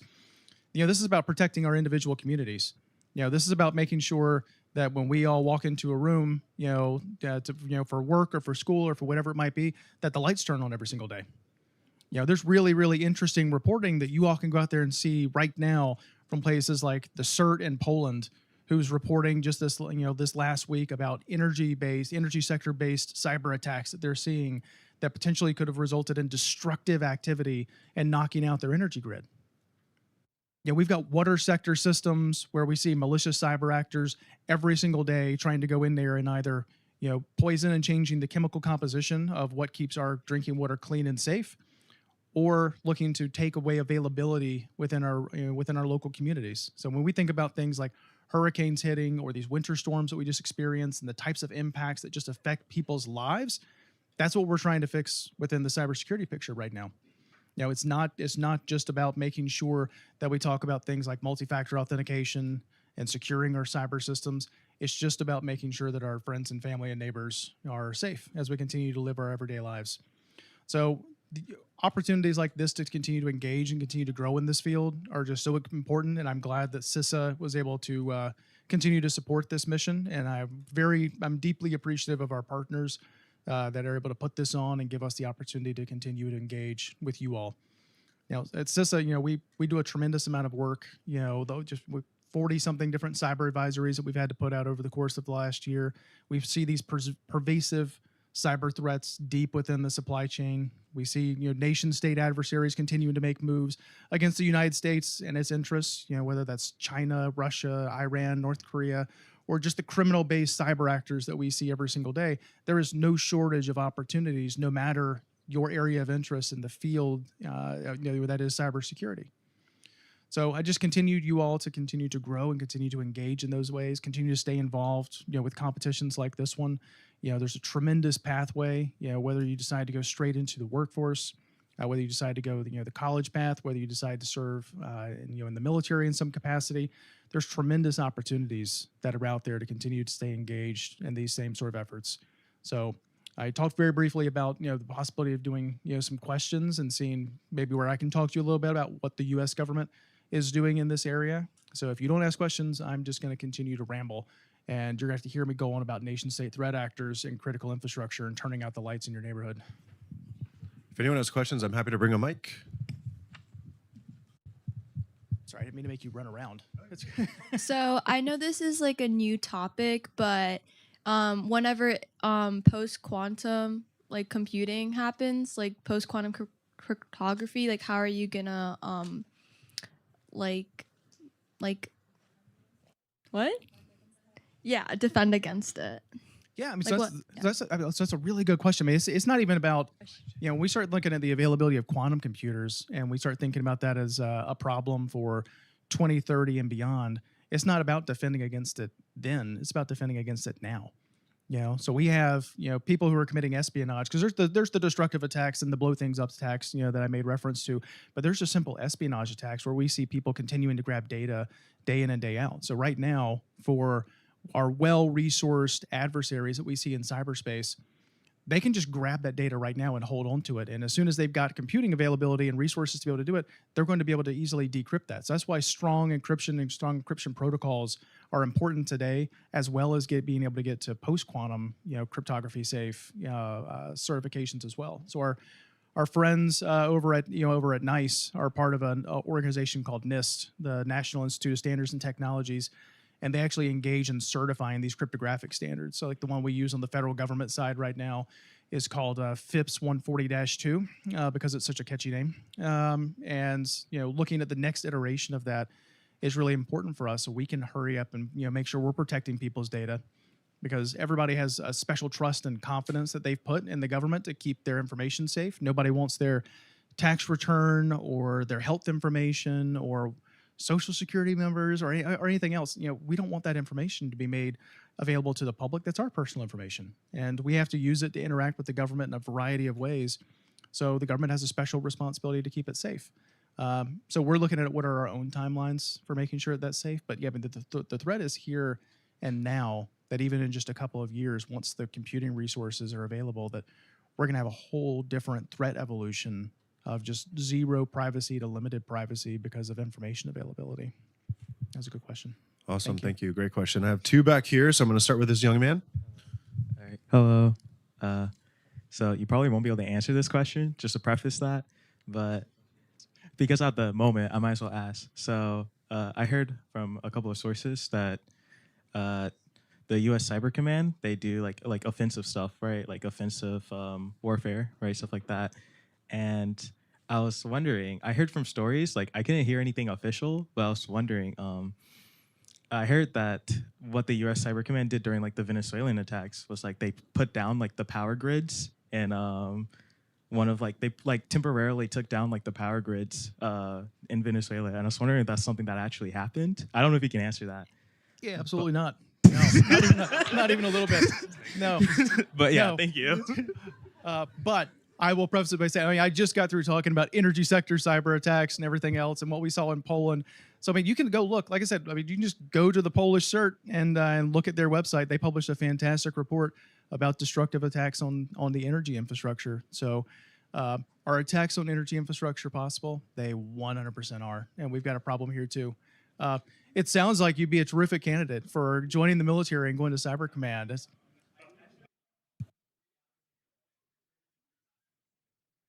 Hey, congrats. That's fantastic. Just because we get to phone a friend, restated, the question would be, would we need people that can do that within our security forces? And as a professor in this august institution, yes, we need people that are really good at that so we can defend against it. And next question. In 2 years, when you're done getting your clearance, we can have the conversation again.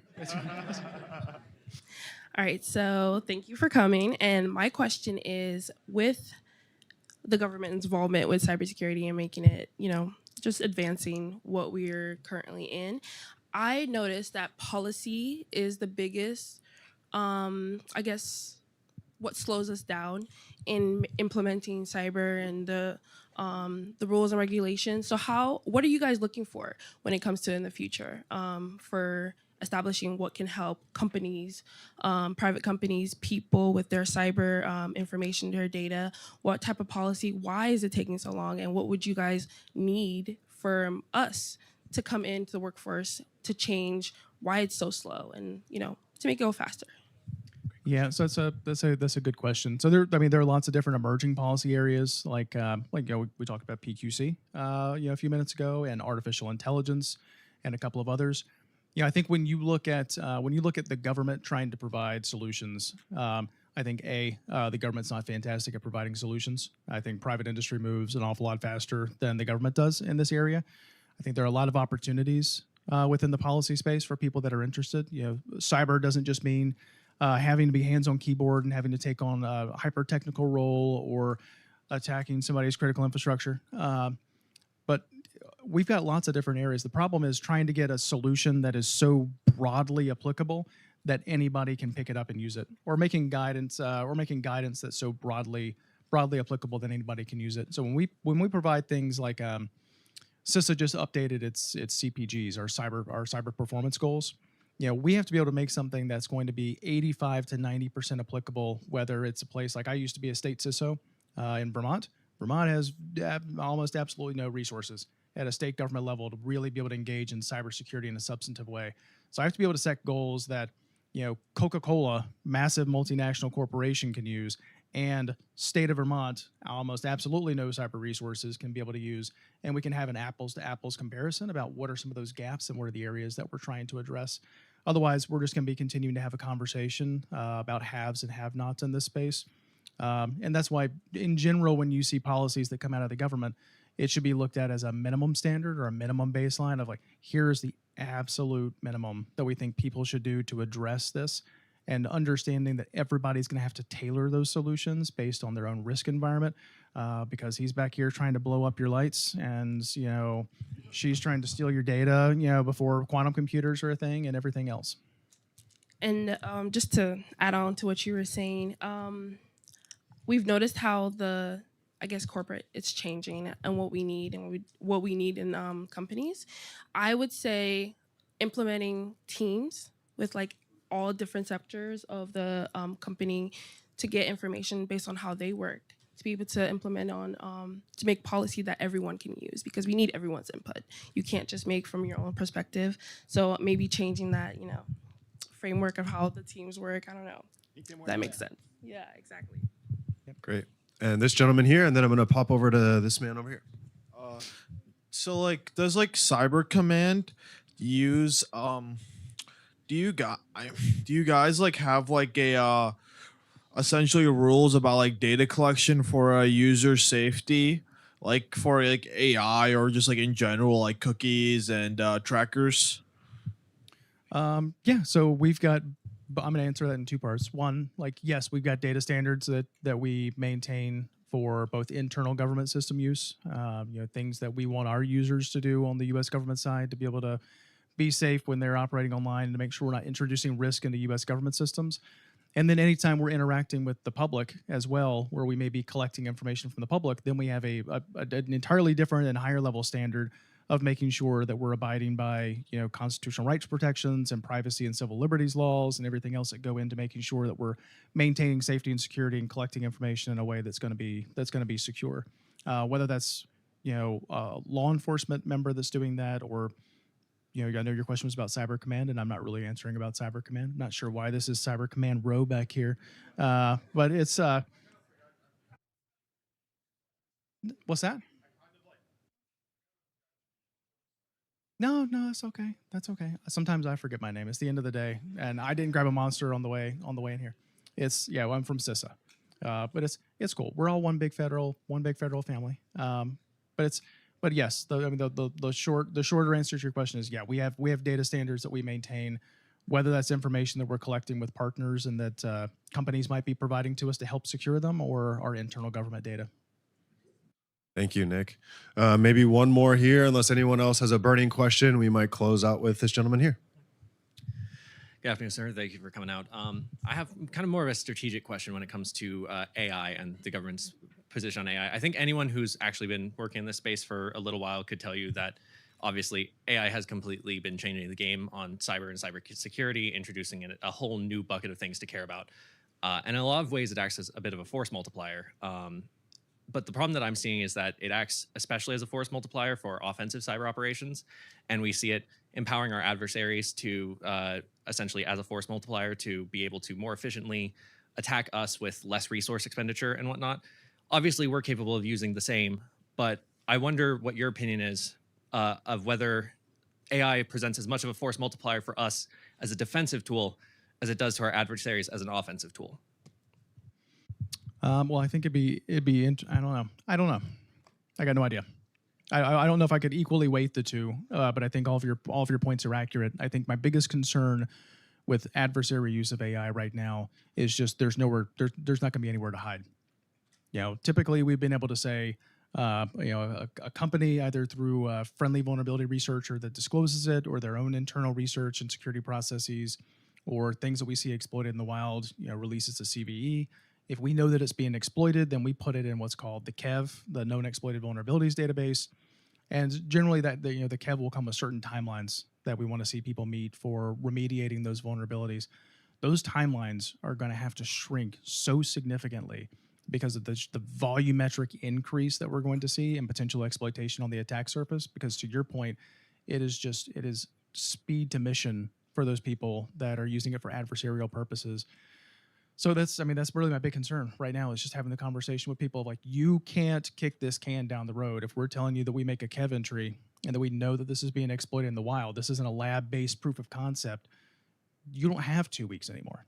You've got 3 days or less. You got 72 hours, and if you're taking 72 hours, we're probably going to give you forensic recommendations of how you need to be doing some forensic examination of that device to see if it was compromised during that 72-hour window.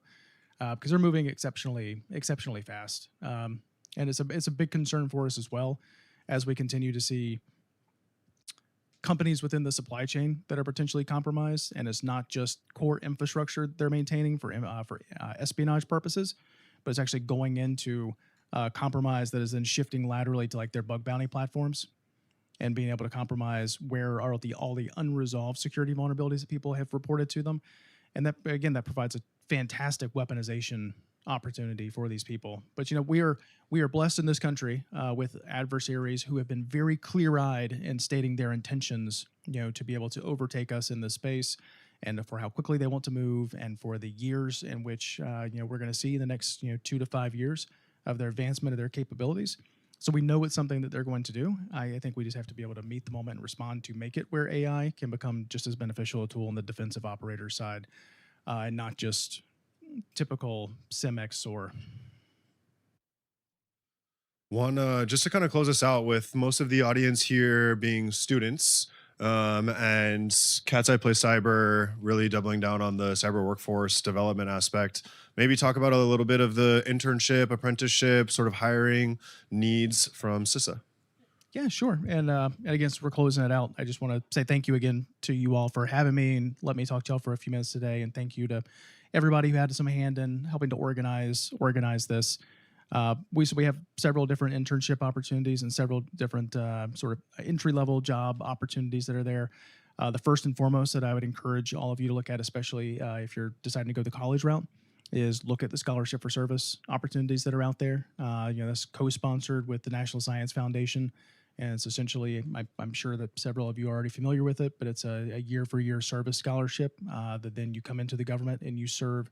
If you got a 3-year scholarship, you come in and do 3 years service inside the government, and you just come right into working with us or working with one of our other partners on the federal government side, or in some instances on the state and local government side. That's a fantastic opportunity. And as part of that, we do internships every single summer with people that are scholarship for service recipients in the Cyber Corps program. So that's chief amongst them. But we've got several other internship opportunities, and don't overlook opportunities for internships with private sector companies as well, even those that are doing U.S. government work. So right before I came back to government this time, because I can't make up my mind about what I want to do in my career, and I keep going back and forth between government and private sector all the time. My company was sponsoring internships for people where we would bring them in, get them clearances. It'll be a multi-year process of just bringing in interns over the summers and being able to get them cleared, being able to put them into a SCIF in follow-on years, being able to sponsor them from training, being able to get them into the workforce and working alongside of our IC partners that we were doing work with. And then when they graduate, giving them opportunities to join us as members of the workforce. So private sector, sorry? Oh, well, you know what? They were just bald. So I think they're a Red River company now, but it was Invictus. But yeah, there you go. It's but they're, like I said, they're really great paid internship opportunities out there with companies like that and all around here. I mean, all you have to do is just drive around a couple blocks and look at logos on buildings. I can guarantee you there's an internship program right here at home, with these companies and all over the Commonwealth. Our Virginia Tech students up here, they go to school here, they live here, they work here. I see them all around here. Many of them have internships in the fall and the spring concurrent with getting their education here. Yeah. They're getting their clearances while they have the fall and spring clearances. And then there's a couple of agencies in the IC that are also supporting that here, where they're actually getting their TS clearance while they're here. Is that something that under your leadership at CISA that you'd consider is expanding the internship to have some fall and spring opportunities for local? Oh yeah, absolutely. Yeah, we've got lots of mission areas either for you all or for any of the Virginia Tech students that are around, and threat hunting and incident response, our Office of our Tech Director, where we do all of our PQC and AI work and everything else associated. People that are doing capacity building to be able to build up our security mission on the federal side, protecting all of the .gov infrastructure and working with our state and local partners, to people that are doing our partnership development work and the things that we do with international partners. There's a tremendous amount that we do with international partners and maintaining big programs like CVEs. That's all a U.S. government funded program as well. Did you leave it on? Oh, okay. I just want to put a stamp on one thing that got said here. If you hadn't heard of this before, because you mentioned scholarship for service. How many of you have heard of that before? It's a program, okay? Best thing possible. What is the number? What are the two biggest complaints you hear from college graduates right now? Student loans, and what else? I can't find a job. And I can't find a job. Guess what program fixes both of those things? Okay, so yeah, exactly. You get a scholarship, it's paid for entirely, you get paid to learn, and then you're guaranteed a job for several years after it. And so now you're building up those entry-level skills that other people aren't able to get. That solves the bridge problem that I was talking about earlier on in the keynote. So if you haven't looked into it, please look into Scholarship for Service. With the job at the end of that pipe, either federal or state as well. So Virginia's got state jobs. For sure. Very cool. Can we all give Mr. Anderson a round of applause, please? Thank you. Sir, thank you so much for being here. Congratulations. Appreciate it. Alrighty, folks. Now is the time we get to celebrate all of your hard work today, and we have 3 minutes before this event closes and 4 prizes to give out because nobody solved the PM Sprint Challenge. It was a hard one. I have to say, Logan is one of our former athletes on the U.S. Cyber team and is notorious for writing some quite complicated challenges. And so I might ask him to reopen that for a future competition. But give yourselves a huge round of applause. There were some massive achievements today in terms of challenges solved. Some really cool work that was demonstrated, some really cool collaboration that was demonstrated, and let's give a round of applause to the team at the Virginia Cyber Range, the US Cyber Range, for hosting the competition. So we're gonna start this by announcing our AM Sprint winners. So James, if you wanna come up, we have one individual in the room, I hope they're still here, solved the morning web sprint challenge. And that individual went by the username Ta. Ta. Excellent. So for the AM Sprint winners, we have a couple of gifts. We have one NVIDIA Jetson Nano developer kit and a $50 gift card that we will be handing out to you guys. So I will, I have your emails. So I'll follow up and connect you all. Yeah. Congratulations.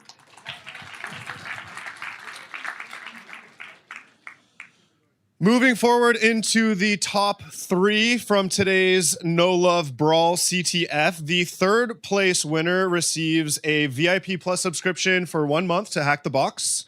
And welcome back to the stage, Ta. Congratulations. Absolutely. I have your voucher codes. I'll email them to you next week. Cool. Where do you guys go to school? Independence High School. Fantastic. That's where you went to school? Oh, that's where your kids went to school. Okay, well, we'll have to make sure you sign up for season 6. Congratulations, gentlemen. Thank you. In 2nd place, do we have the scoreboard? In 2nd place, you will receive a VIP Plus membership to Hack the Box for 6 months, and that is Cyber Chargers.